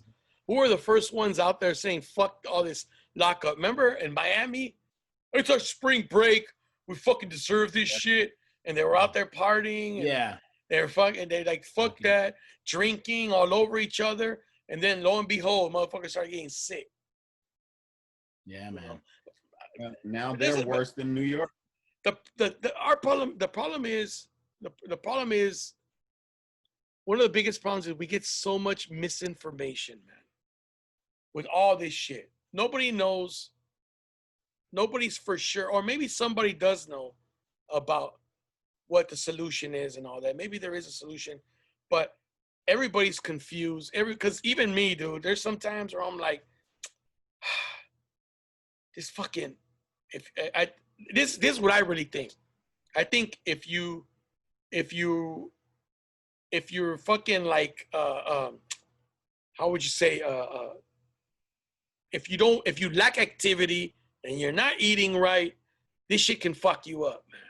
Yeah. This shit, if you get this shit, it can fuck you up. It can, and if it doesn't, you're fucking lucky. Honestly, you know what I'm saying? Yeah. I think if it has to do with people's genetic makeup. It's everybody's different. Like you got like there's some 23-year-old kid just got it who had no pre-existing conditions. He was an athletic kid, but that we know of. Something to do with his blood, you know. But that we know of. I think there's always something that they probably never detected. We think they're healthy, and there's some shit there, and then it fucking, or it was the beginnings of some shit, and this should just sped up the process. Well, there was that information going around saying that your blood type could make you more susceptible, which makes sense because certain people that are getting it, you wouldn't think are getting it, and there's probably people that are getting the worst of it. Yeah, you know? There's probably people who are around sick people and never get it at all. Yeah. Because but it's hitting our communities harder though. Yeah, it's hitting our communities harder because we already have less health care. We already have some issues. A lot of us are bigger. You know what I mean? So it's like you saw Herman Cain died this morning. You know what I mean? So it's like for a month, right? It's hitting us hard. Yeah, it's hitting us hard because that's just so we just gotta shut this shit down, man. Yeah. Until we get it under control and or get a vaccine. Country, right. The country we can't even sacrifice to put a mask on. Oh man. That's too much. People get into fights at Walmart because you're not gonna tell me I can have to put on a mask. That's your problem. That's your problem. That guy at Costco's like, well, I ain't putting on a mask because I don't know. I woke up in a free country this morning. Like, fuck you, dude. Is that what he said? Asshole. Yeah, some assholes. He turns the phone like he's at the guy and he turns it on himself. I woke up in a free country this morning. Like, put the fucking mask on, dickhead, and get the fuck out of here. That's the guy that needs to get coronavirus. Dude, totally. It's funny. I hate to say it. I hate to sound like a fucking sadistic motherfucker, but I love those stories when those people speak out and talk shit about the mask or say that it's a hoax, and then they end up getting it really bad or die. I'm like, the problem is like me. I think, I don't know. I think I've already been around people that had it. No, I got tested. I didn't have shit. I got tested for the antibodies. Well, the scary thing about it too is like if you get it and you get like the bad symptoms, they say that it ravages your tissue, like it scars your lung tissue, so it's harder to breathe. It can affect your heart, your fucking brain, dude. They're saying that. Well, because what I read was it attacks your red blood cells. Yeah. And your hemoglobin is what carries oxygen to your body. That's why you feel like you're suffocating because it's killing the red blood cells, and you don't have enough of them, so you're not getting enough oxygen to your head. That's why your head aches. You're not getting enough to your lungs. That's why you can't fucking breathe. You know, or you feel like you can't breathe. It all makes sense. You lose your sense of smell, your smell, taste. You know, I think it's like any flu or it's not like any flu. I'm just saying, in regards to hitting like the way it's going to affect people, some people it's going to affect really bad, and some people it's going to barely affect them. Because because my twin brothers got COVID and my stepdad got COVID, and they just complained that their back hurt, their joints hurt. They had the flu one day, and they said they couldn't sleep. It was not comfortable, but that's about it. Then they quarantined. My brother got it because he works in the medical field, so he works at King Drew, and he said people came in there coughing and shit, no mask. I'm like, fuck, they just spreading that shit. And he got it, but I'm like, I kind of envy him. I'm like, fuck, at least you got it and got it over with. Fuck. Well, shit, they say there's no that shit again, man. Yeah, you can catch it again. So it's like a flu then. Like your flu, you could always catch. Like, you could get a flu. I've had a flu like 1 month, and then a month later, I got a fucking flu again. I'm like, God damn. Yeah, they're saying this shit. I mean, it could even be mutating. I don't even know if it's getting stronger. Well, yeah, because all flus mutate. Yeah. They say that. Well, the thing is that they say there's viruses around us 24/7. This doctor told me there's viruses around us 24/7. The only way you get sick is if you let your immune system get low. That's why they look at the white blood cells. If your T cell levels are low, which means your immune system's compromised, then that's when you get sick. So drinking, Right. not eating well, not getting sun, not exercising. I mean, not even, you don't have to, just going for a walk, not even going for a walk, being immobile. That's why I was thinking that having kids locked up inside doing nothing, bro, no exercise, getting no sun, I think that's way worse than them being outside. I mean, granted, wear a fucking mask. Yeah. But they gotta go out. They gotta go outside. They gotta move, bro. Cause cause look, you know what it's like, Matt. You worked at a school. You were a teacher and shit. Some of these kids live in apartment buildings, bro. They don't have a backyard. They don't have a den. They don't have a fucking patch of grass. They don't have shit, bro. Dude, when I spoke to a PE teacher, he told me that they had to do Zoom, right? So he was doing his PE class through Zoom. One of the kids told him that please excuse them, they couldn't run because the neighbors downstairs were complaining that it was too noisy. So imagine that. Imagine those kids. They can't even fucking do their calisthenics, bro. They can't even do their exercise in their house. And the mom's not going to let them go outside because they're afraid they're going to get COVID. Yeah. So and some of these apartment buildings, I don't know if you guys ever been in some of these apartment buildings, they look like fucking jail compounds, like fucking jails. Like they're like, it's completely enclosed where all the apartments face in, and that's what the kids see. Now that's psychologically, that's fucked up. I mean, so not only physically are they not getting any exercise, they're not getting any sun, but psychologically they're just fucking, they're like in jail. They're institutionalized. You're right. It's a version of jail. So I mean, unfortunately, I'm not in that situation. What's up? I think they should. I mean, I think they need to go outside. They need to ride bikes. They're just socially distanced. Yeah. You have to get some form of exercise. You and that's your vitamin D as well with the sun. Yeah. You know what I mean? So you have to get that. Like you said, it's about the immune. To me, one of the biggest problems I have with the government is nobody's telling us to get our immune system up. No, we got they're a not. fucking president eating fucking hamburgers every day. Our president, like, dude, fucking tell us to get our immune system up. Tell us to wear masks. Like, at least be an example to what we're like. He should be showing us, like, out jogging. Like, every president jogged except for this president. Right? Right? Yeah. This motherfucker, this motherfucker drinks 10 Diet Cokes a day. Dude. Yeah. Unhealthy. I don't know how he does it, but if he gets COVID, he's like the prime candidate to get really sick. Dude, how has he not fucking got it yet? I think he's had it. And they kept it quiet. Yeah, it could be. Yeah, dude. How the fuck does his who got it? His son's girlfriend got it. Girlfriend. The National Security Advisor got it earlier this week, I think. Yeah, dude. What? How's that guy? Dude, he's at it. They gave him some. They just put him on some like tubes at night and were just pumping him full of shit. Probably it was the Romanian pumping him. They had about a hydroxychloroquine drip. Dude, the shit that guy says, man. I think that's why people get so mad. Because he just when he lies, like when he just flat out lies, like hey, be honest. If you met Donald Trump, Eric, if you met Donald Trump, what would you say to him? Dude, I wouldn't shake his hand. I'd be like, nah, dude, fuck you. I fucking hate that motherfucker, dude. I'm sorry, I don't like him. No, honestly, what would you do? What would you say? For real, you would. I would just be like, I'd be like, dude, you're a fucking dick, man. You're a liar. And then I would turn around and walk away real quick. Too late. They got you on video. Bam. About you, Matt? But I'd be like, I would look him right in his eyes. I'd say, I am not a rapist. The Mexicans are rapists. Yeah. I don't know, Cisco.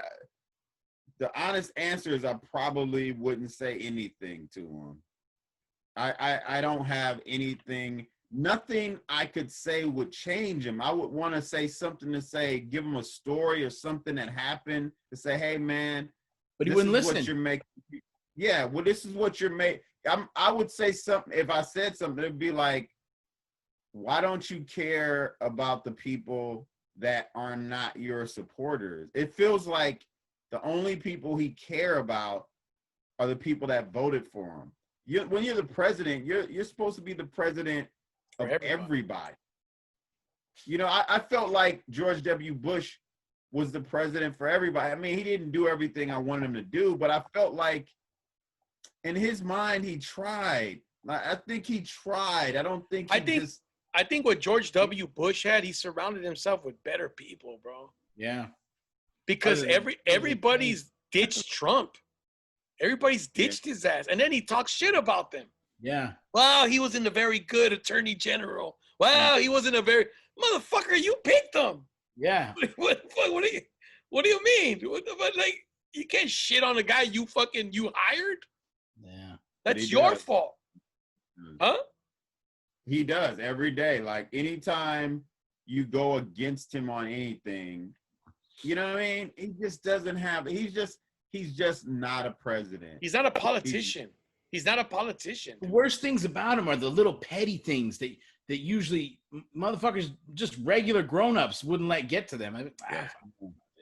I'm not even going to comment on that. But he's like, oh, let me just go in on this a little bit. We talked about the ramp. That whole he went like 20 minutes he did. You do 20 minutes on the ramp? This ramp's very steep ramp. It was slippery. And I had the leather bottom shoes on. I couldn't even. He went to like 20 minutes on that fucking ramp. It's like, dude, that's petty shit. You're going to talk about that for 20 minutes? Fucking guy. Very petty. He doesn't let anything go by him. Like, nothing. Like, no such thing as picking battles with him. He fights every battle. Every one of them. Well, dude, come on. Yeah. He's an entitled person. A privileged person. Yeah. You know what I'm saying? Like, because I said it wrong. He's a privileged person, not entitled. Entitled is what, I was going to say this earlier when we were talking about how people can't take shit anymore. It's funny because Trump's an old example of the exact shit we're complaining of, that everybody complains about everything. Like, how the fuck you grew up before me, bro? You grew up before me. People weren't like that. People weren't like that when you. How old is he? Like 70? He's he's close to 80, isn't he? He's up there. God 76, damn. I think more close to like mid. I think Biden is like 3 or 5 years old. Okay. I think Trump's 74, right? 73, 74. Yeah. But the problem, Cisco, is he was always rich. So you're always entitled. If you grew up with a private jet, you just think this shit belongs to me. You never think it's supposed to be a different way. You just think this is it. It's always gonna be this way. And you should always, I was born into it, so I deserve it. You were born into nothing, so that's probably where you belong.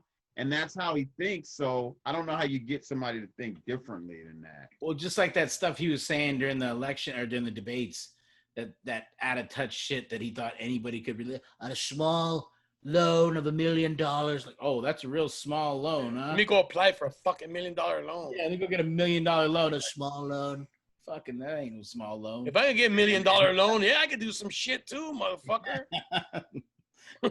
Start a fucking, I don't know, a strip joint, some shit. The problem is that he got way more than that. Oh yeah, 10 million. He was like 10 million, right, from his dad. I heard it was like 200 million. Like as far as the loans you could get from the bank based on his father's credit, like all that type of thing. I think he had so much money, especially you have to adjust for inflation of the time. Yeah, like, I just feel like he never struggled. He never really went through shit. So he doesn't understand what 99% of the planet is going through. Yeah, not at all. I'm not trying to. I saw this other dude this week. I had never seen him or heard of him, but he just fucking, his voice rubbed me the wrong way and this shit. Ben Shapiro. Have you seen this guy? Oh God. Yeah. Yeah, dude. This guy talks like he knows everything. He's like a fucking robot. Like everything he says, he says, there's data. There's data. I go, what about human emotion, motherfucker? Like in my mind, I'm like, he's like an android. I'm like, data my ass. I go, and then he judges people. Well, you know, if you just stop killing people, you'd stop the chain reaction and you could get out of there and you could better your life. You know, I like, because I saw him on Joe Rogan's podcast. Yeah, that's exactly, I saw a clip and I kind of like the fact that Joe told him, well, what about, he goes, that Joe put him in his place, kind of like said, wait. Yeah. Because he was talking about black people. And, you know, when people talk about black people, they're talking about black people, Latinos, they're always, the two go hand in hand, bro. Because when they talk about one, they're talking about the other. Like the plights are the same. When they're talking about shit about getting out and you know, and Joe Rogan says, well, some of them have single moms and this and that. He goes, well, see, they need to change that. And it's not that fucking easy, man. I go, and in my mind, I'm like, I wish I met this dude. And I'll be like, dude, when's the last time you took a walk down my street?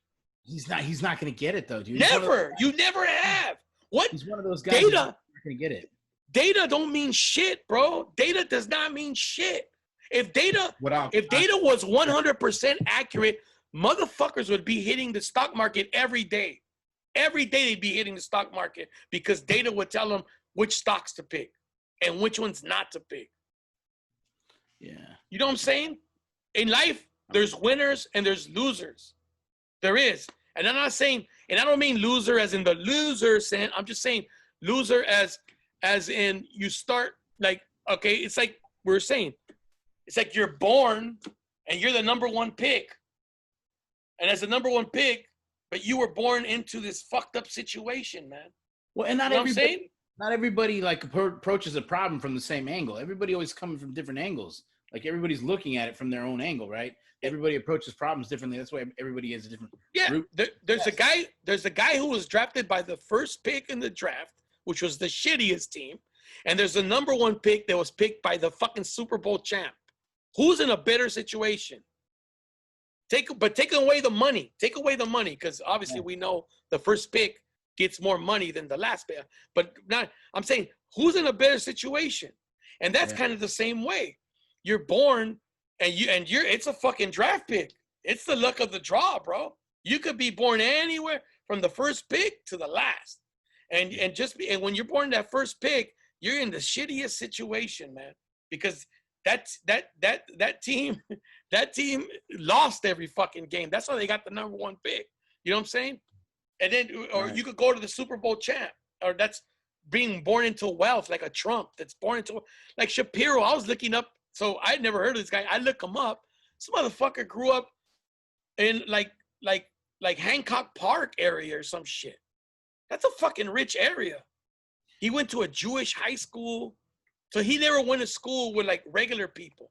He's always been sheltered. And so his views on life are from what he's seen on television, what he hears on the news, and the fucking data that's collected. That's another thing that the guy doesn't understand is that I hate when people like that, they speak like from this perspective that you can't speak. Like they know.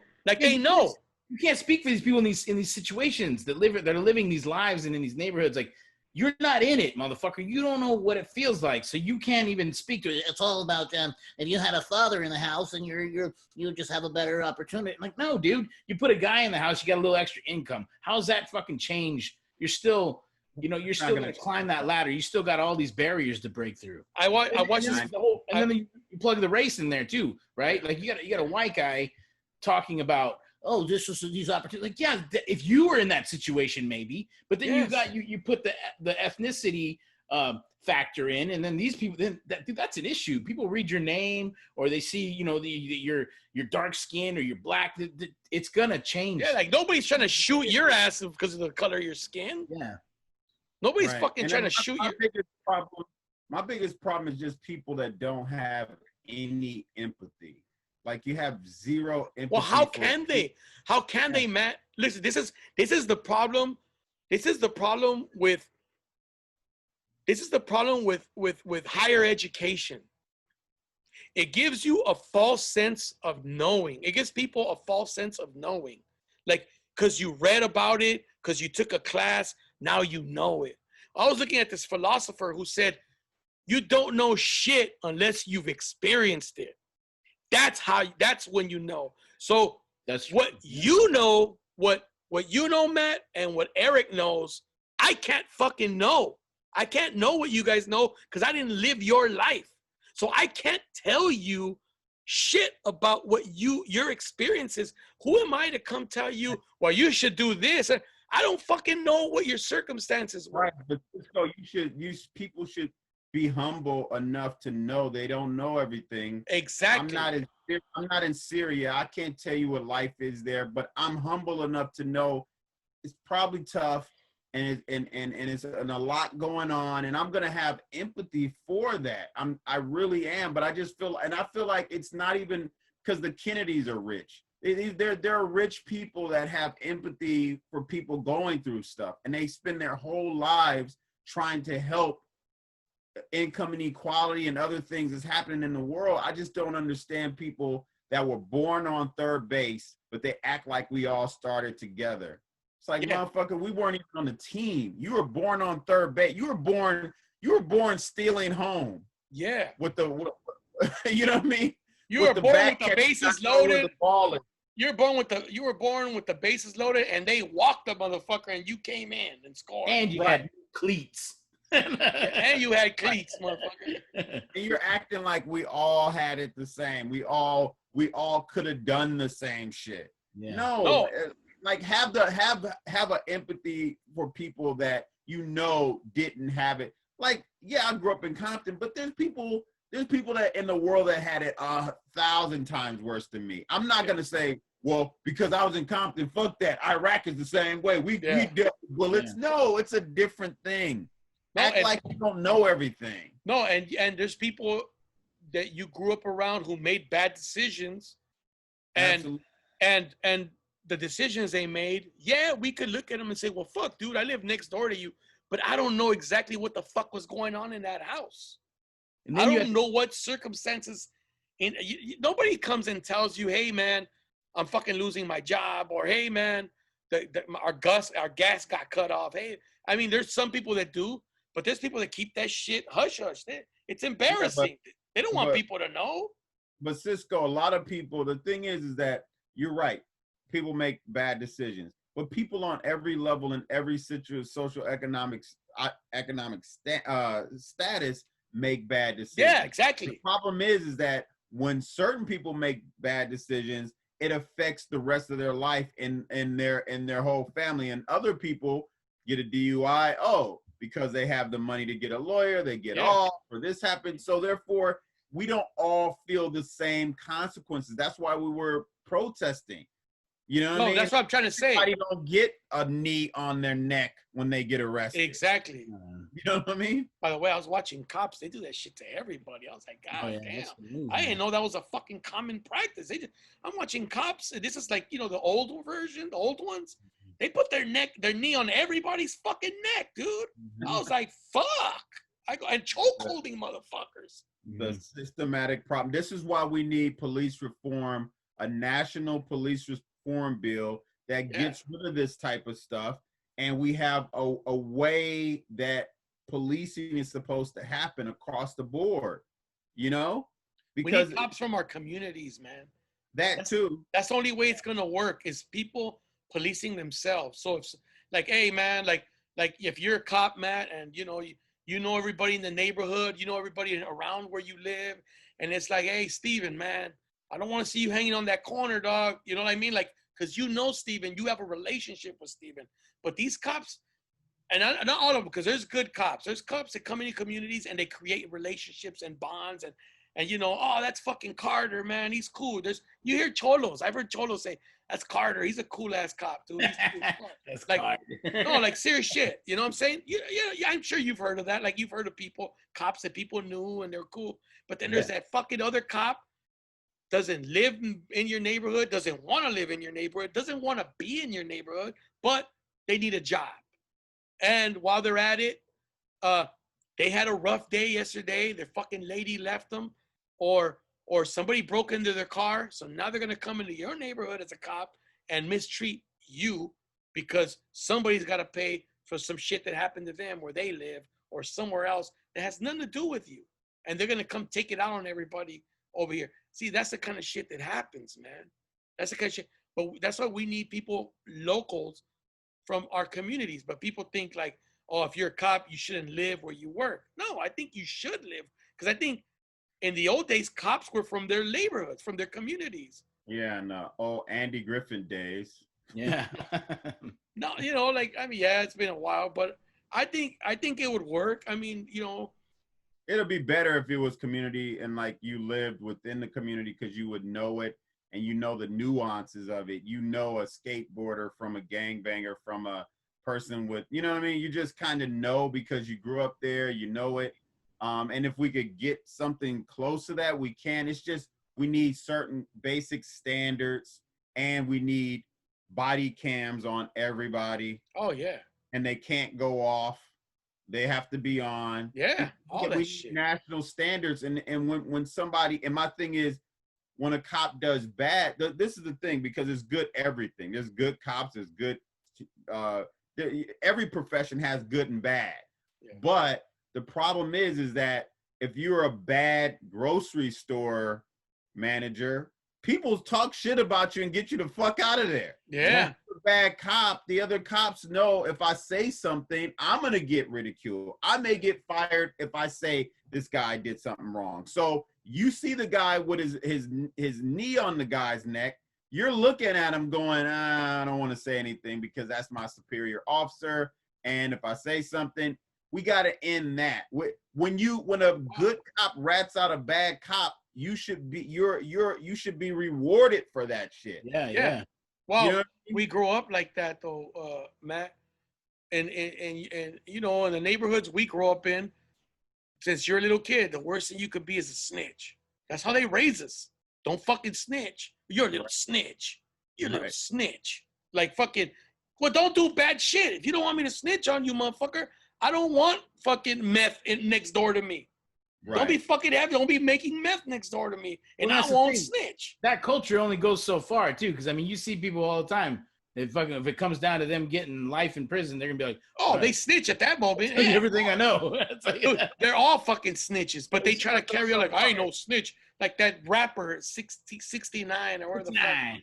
Yeah, hit 6'9", whatever. He's supposed he allegedly snitched, got a shorter sentence or whatever, and you know, and people look at him like he snitched. Meanwhile, he's got like fucking millions of views on his goddamn videos and shit. Yeah. So like nobody gave a fuck about that. Right. You know what I'm saying? But going back to what we're talking about, like all this shit changed, dude. Like police didn't have to work as hard back in the day because when the youth, because it's young people that fuck around and do a lot of stupid shit, man. But your neighbors were able to fuck you up, bro, and your mom didn't say shit. If you were fucking around, the neighbor beat your ass, and then your mom beat your ass, or your dad beat your ass. You're like, oh, you broke a window? Oh, you was tagging on, you know, Miss Johnson's fucking wall, motherfucker? You want to tag shit? Oh, I'm going to tag your ass. And then you got it. You know what I'm saying? Like, and you can't, when all those laws started passing by, that you can't fucking spank your kid. Or I mean, I'm not for beating the shit out of your kid, but shit, I'm for a little spanking, dude. A little spanking straightened my ass out, I'll tell you that. When I was a fucking kid, like, you know what I'm saying? Like, I didn't like it back then, but when I look back on it, I'm like, fuck, I needed it. I did some shit, dude. Dude, one time when I was like 5 years old and whatever, you know what I mean? I guess my mom could have spoke to me and made me see that what I did was such a terrible thing. And, you know, but, you know, she did what she knew, you know? I went into her purse, took all the rent money, dog. Oh God, no. Fuck. All the rent money. And it's not like she had more rent money in the bank. What'd you do with it? Right. No, I didn't spend it. I just took it and then I put it somewhere. And I go, oh, I got money now.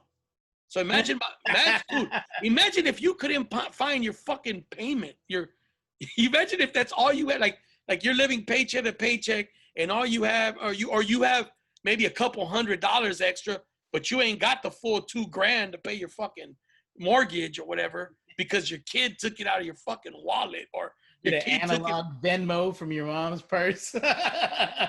Like imagine if you would have done that, bro. Yeah, man. Oh, my mom fucked me up, bro. I remember I was fucking. Worst I would do is I would steal some. My parents had this big pig full of quarters and shit. This huge ceramic pig full of quarters. I would just like sneak quarters out of that shit and go play video games. That's the bro. worst shit I would do. I mean, this is probably back when rents were like probably 300, Yeah. 250 or whatever. Like I was like 5 years old. 300. It was a nice fucking pad crib, I remember. But could you imagine, like my mom going through her fucking purse and going, "Shit, I know I put the money in there." Right. It's crazy that don't even, that's not a thing that a kid would get in trouble for now. No, because nobody has cash. So Yeah. you can't even take money out of your mother's purse now. no, kids fucking buy shit on Xbox with your credit card. Yeah, that's My son did that shit like 3 times. and you can find that shit out. Yeah, and they'll cancel it. They'll give you your money back. Right. But rent money, like, oh man, let me go in there and see if it. Nope, no rent money in the purse, bro. Yeah. No more.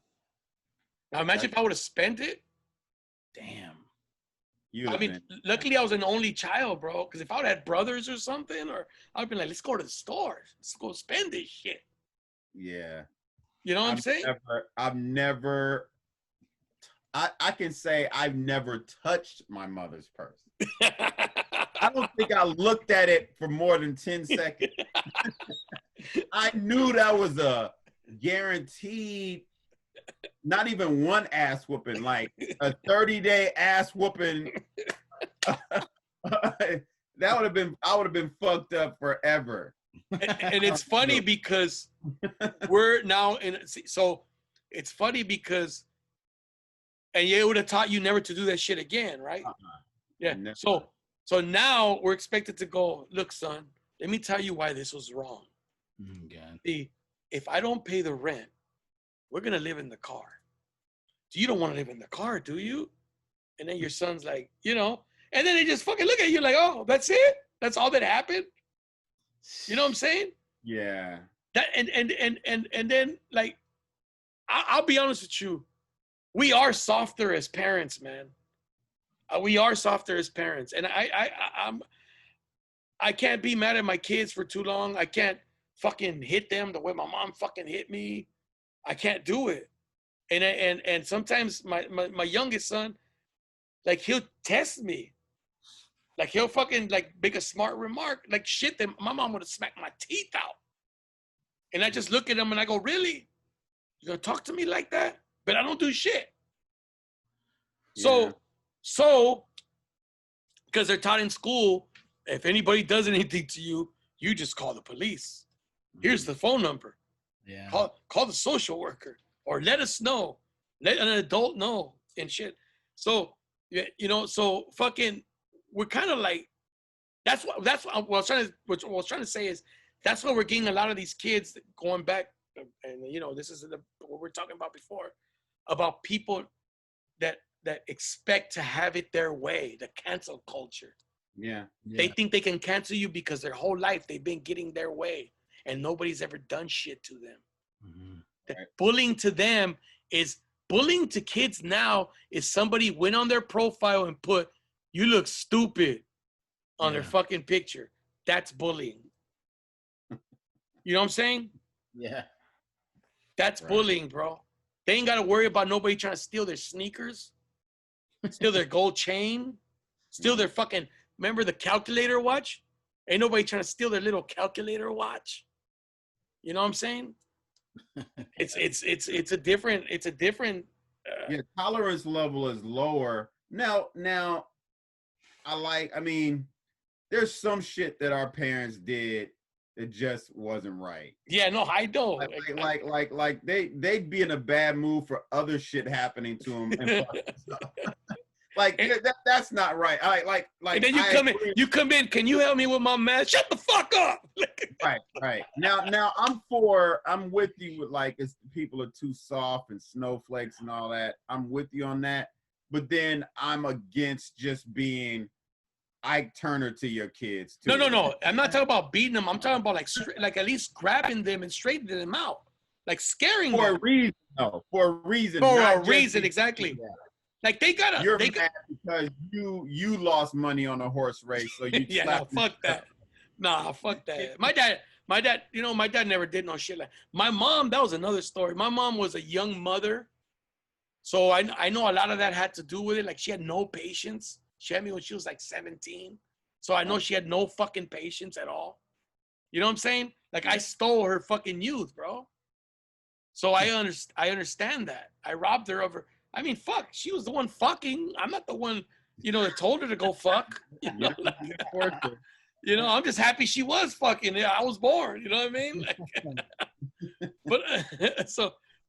But I get it. You know what I'm saying? And you see a lot of that. Young mothers don't have the patience. They don't. And but with that with corporal punishment or punishment as parental punishment, I think it's a case by case basis too, because I never responded well to the physical shit. Like my dad used to beat the shit out of me when I'd fuck up, and it just made me angry, and I would go fight kids at school because of it, right?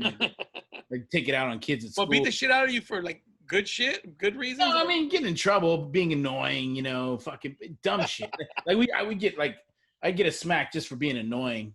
Like one time, but like it was. But for serious shit, I mean, I'm laughing at your pain and shit.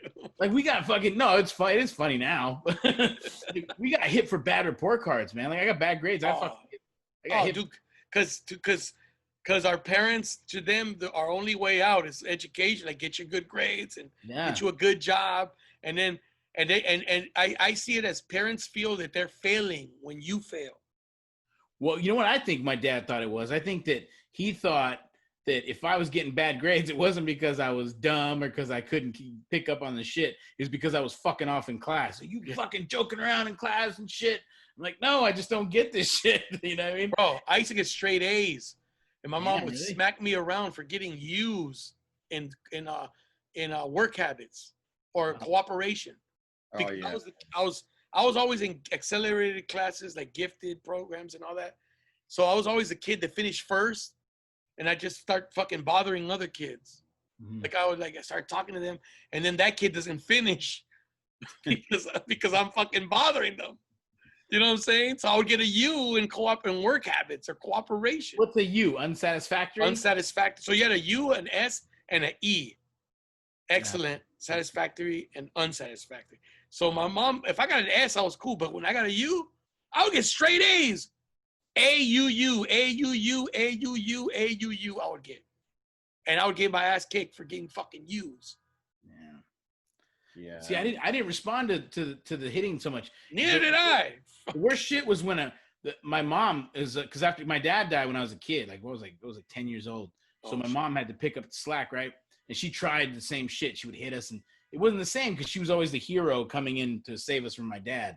Yeah. When we spanked for my dad. So that shit didn't work. She tried to pick that up, and I was like, but it clicked with her when she started to just like shame me. You know what I mean? I don't know if it worked with my siblings, but with me it worked. Like she would just be like, "Oh man, like I don't know, I can't deal with you anymore." And I'm like, "Oh shit!" Like if I hurt her feelings or if I made her cry, that's what fucked me up. That's what made me want to change. Right. Dude, it's funny because my wife does that to my kids and it works. It works. Like, I can't do that. They don't feel sorry for my ass. Yeah, exactly. Like, they don't give a fuck.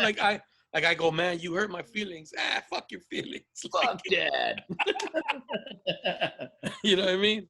Anyways, gentlemen, we're gonna wrap. On to the hit. Nobody does. No, nobody does. To logic. If my mother could make an argument that made sense, I'd be like, that makes logical sense. What, I beat your ass because you weren't supposed to fuck? Did I tell you come home at 3:00? You didn't come home till, dude, I know my mom whooped my ass because school would get out at 2:15. I was supposed to be home by 2:30 because I only lived, I walked home. That was another thing. I walked home. I was fucking 8 walking home, 9 walking home. All did, yeah. You know? You're right. And fucking by yourself, bro. Like you first 2 blocks with your friends, then you went your separate ways, and you fucking went that way, and you walked home by yourself. And you never thought anything was gonna. I was never afraid like somebody's gonna kidnap me or nothing like that. Nothing really happened to anybody. No. Or probably did, but we never found out because there's no internet. You know what I'm saying? Like they kept that shit under wraps. Well, I knew if some motherfucker tried to get me to go into his car, I'd just run, man. I fucking shit like that, like whatever, you know, like. So yeah, we would just walk our way, you know. I never fucking. But now, dude, my kids, you drop them off, you pick them up, you fucking take them to McDonald's or whatever the fuck, and you know shit. Fuck, I remember McDonald's to me was like once every 4 years. Yeah, it was a treat, huh? It was a fucking treat. Yeah. Like Eddie Murphy, I don't do like no McDonald's. Remember that shit? I'll make you McDonald's. I don't do like no McDonald's. Putting eggs in it. Yeah, like dude, like I remember like pizza. That was a treat. Mm-hmm. You know, fucking shit. Like my kids fucking have had, in their short lives, have had more pizza than I had in my first fucking 30 years. Cisco, I can tell you the truth that I didn't have pizza until I was an adult. No way, really? Other than at school, and that was a county lunch. Yeah. That wasn't real pizza. That was bull. I'm talking about like Pizza Hut, Domino's. Yeah. Real pizza, not until I was an adult. Damn. Never. Damn. Never. Like that wasn't, like you're saying, a treat. It wasn't even a treat. That shit was like, you may as well have a pot of gold, like just pizza. You know, it's crazy. I used to watch cartoons. Like, you know, remember they used to have after school cartoons, bro? They don't even have that shit no more. Yeah.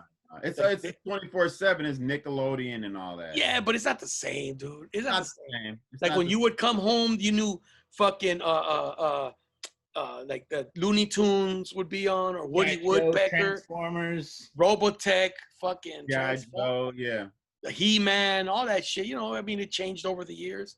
It was something about rushing home to see something that you couldn't see any other time. Like there was no, I taped it. There was no.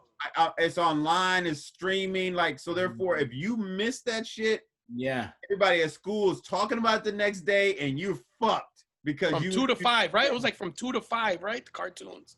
What? Yeah, it was right. It was after school, so you had to run home to see your show and be like, oh fuck yeah, you know. Do your homework while you're watching it. Do your homework while you're watching cartoons. No, I'm catching up on shit now as an adult that I missed when I was a kid. You know, because you just miss sporadic shows. You don't see everything in succession. So I'm catching up now because you can just find anything. Like I binged the whole Tales from the Crypt from fucking season 1 to like I think it went to 7, 8. Oh shit! How were those? Are those good? There's some good ones. It's funny. There's all kinds of big names in there back when they were like young and up and coming. It's pretty good.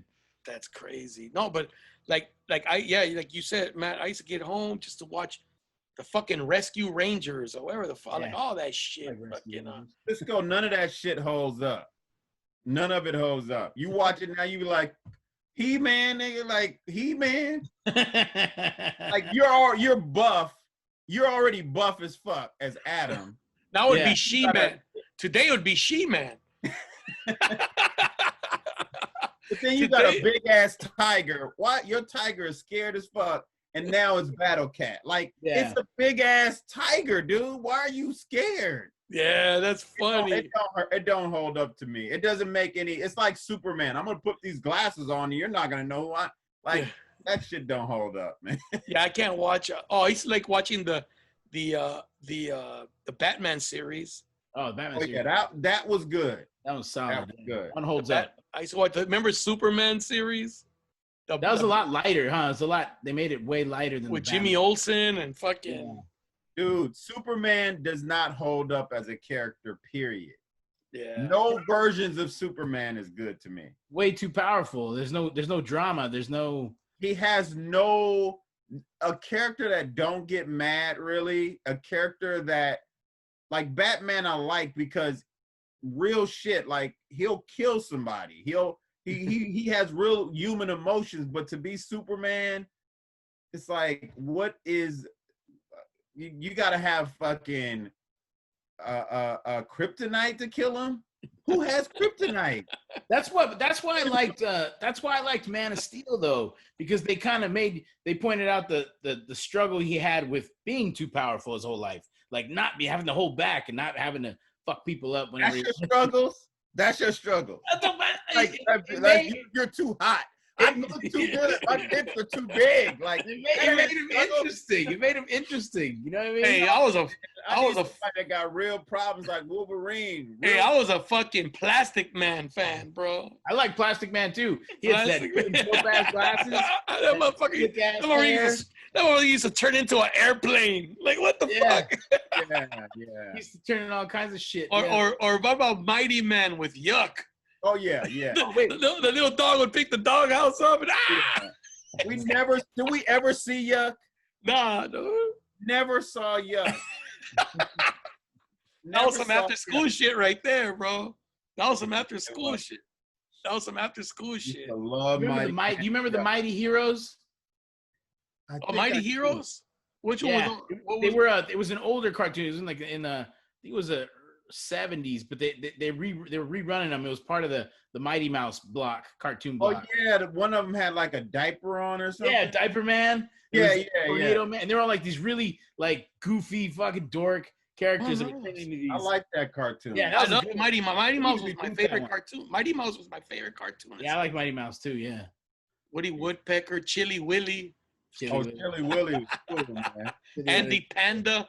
I don't remember Andy Panda. No, the little panda bear. You never saw that one? Fucking but Chili Willy was a little fucking. Yeah. And the polar bear, his buddy, the polar bear, or whatever. Saturday morning cartoons, man, that was the shit. You know what? I was gonna mention.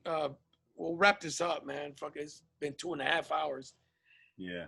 Sitcoms. Do you remember how sitcoms like Different Strokes and like Silver Spoons and Webster, right? Like they were sitcoms. They were about comedy, but then they would have those episodes where it was like about a learning experience. Yeah. Like if a person ever touches you, call 911 and shit like that. Like, do you remember the one where that man fucking undressed Arnold and Dudley? Yeah, at the toy store. At the bike shop. It was bike shop. Yeah. He gave him wine. He gave him wine and then took pictures of them, Polaroids. Wasn't Dudley all into it kind of? And then Arnold's like, yeah. Arnold got away. Yeah, Arnold got away. Yeah. Dudley's like, let's party. Dudley's all into it and shit. Yeah, that was a good one, man. Dude, but they don't even do like if you watch a sitcom, they don't make episodes like that no more. Where it's and then they would have the person who would do the PSA after. If you're the victim of an offense, one of the actors, like Mr. What was fucking Arnold's dad's name? Oh, Mr. Drummond. Mr. Drummond. Yeah, you're the victim, or Arnold, or Willis, whatever the fuck they would say. They would speak on camera, say something to somebody, or call this number. They don't even do shit like that no more, dog. Remember the other one? The other big one was when Willis joined the gang. Oh yeah. Willis had the jacket. He had the jacket. Was it the tarantulas or some shit? Dude, they used to make depressing episodes in sitcoms. Yeah. Like shit that made you sad. Like I remember Webster when his uncle came and he was trying to take him away from his fucking man. Yeah. Ben Vereen tried to take him from the he was his uncle. Yeah. And the problem is like the black kid wanted to stay with the white people. Yeah. Your real black uncle. Why are you not wanting to live with him? Dude, I used to say when I first started in comedy, I had a bit that I used to say it was fucked up that whenever they had like black people on a TV show, the only way they made it was if they were adopted by a white couple. I say Webster and Different Strokes. I go, because then you watch Good Times and they were fucking poor living in the projects. Yeah. They were with their real parents, but they were poor as shit. Good Times had a lot of those episodes. Remember? It wasn't until Will Smith, or in the Cosbys, I guess, they were like, they had money. But before that, fuck no, they wouldn't put you like, you couldn't even be like a person of color and fucking be prosperous. They wouldn't allow that shit. Right. Do you remember Sanchez of Bel Air? That was even before Fresh Prince. Really? Yeah, it was look it up. It must only last like a season. It was called Sanchez of Bel Air. It was a Latino family that came into some money. I think they were living in Never Bel seen Air. that. Like the Yeah, Beverly look it up. Hillbillies almost. I liked it. It was like, I mean, I was watching as a kid. It just, they say like you see people look like you. Oh, let's fucking watch this shit. And then it got canceled all of a sudden. I would trip out. I trip out. I remember I tripped out when I found out Pedro Guerrero spoke Spanish. Oh yeah, because he was black, and I was like, "What the fuck? He speaks Spanish? What kind of Mexican is he?" Like even I was like that as a little kid. Like Right. I think he spoke English. Yeah, I think he spoke. He spoke with an accent. Oh, I'd never heard him speak. But like when I would hear Dominicans talk, I would trip out. Like, what the fuck? Yeah. Like, how come he speaks Spanish? Shit. Yeah, like, I didn't get that either as a kid. Now we totally understand. Yeah, it. yeah. Back then, I'd be like, yeah, Pedro Guerrero. He looked like fucking Eddie Murray. Like, how the fuck? Yeah. He looked like Lamont from fucking Sanford and Son. I was watching that shit today. Anyways, fellas, man, thank you guys for coming on today, man. Oh man, thanks. I could go on forever. I know. I could go on forever and shit, like fucking, like talking about Sanford and Son and all those old. I mean, that's my favorite show of all time, man. Like, yeah, there's nothing. I know almost. I'll watch a show and I know every fucking line, bro. So I was like, it's weird that could be a little kid's favorite show. That was my older brother's favorite show. Sanford and Son. Yeah, Sanford he loves Sanford. He had a fucking little plush Red Fox doll. Oh, dude, I wish I had one. Fuck. I had a little JJ Good Times one of the pull strings. I used to like. Well, me and my dad. I grew up watching those shows with my dad, so it was an influence. I'm like, what's happening? I loved What's Happening. Oh, I like that. Used to be my favorite. I love what's that when they made D. This is jackass meat. She did the commercial for the hamburgers. Back then, you only had 3 networks: ABC, CBS, and NBC. So we were all forced to watch each other. Yeah. And now with so many different outlets, you only watch, like, I feel like kids only watch shit that's like them. Yeah. Like, you can exclude everything you don't like. But back then, it was like, hey, little kids liking old ass man Sanford. You know what I mean? Yeah. Like, no, bro. And on top of that, 95% of shit is blonde hair, blue-eyed people, man.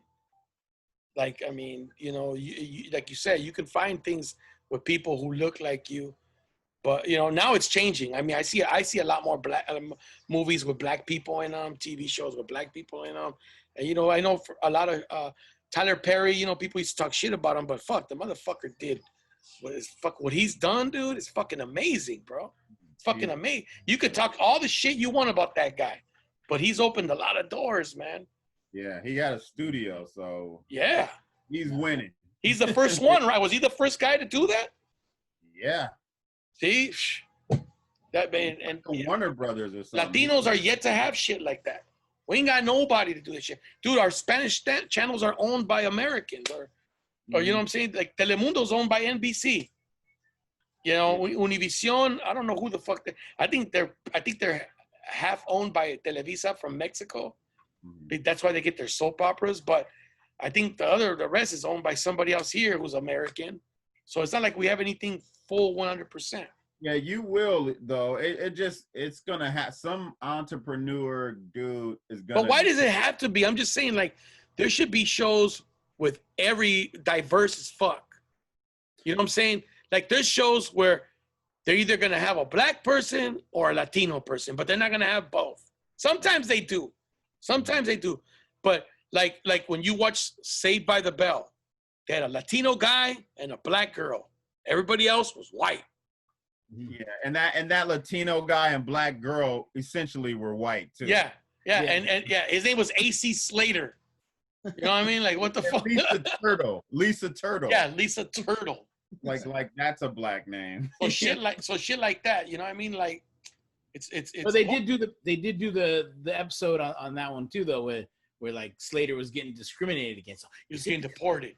He's getting deported and shit. He's like, I don't really live by Bayside. I live in the hood. Right.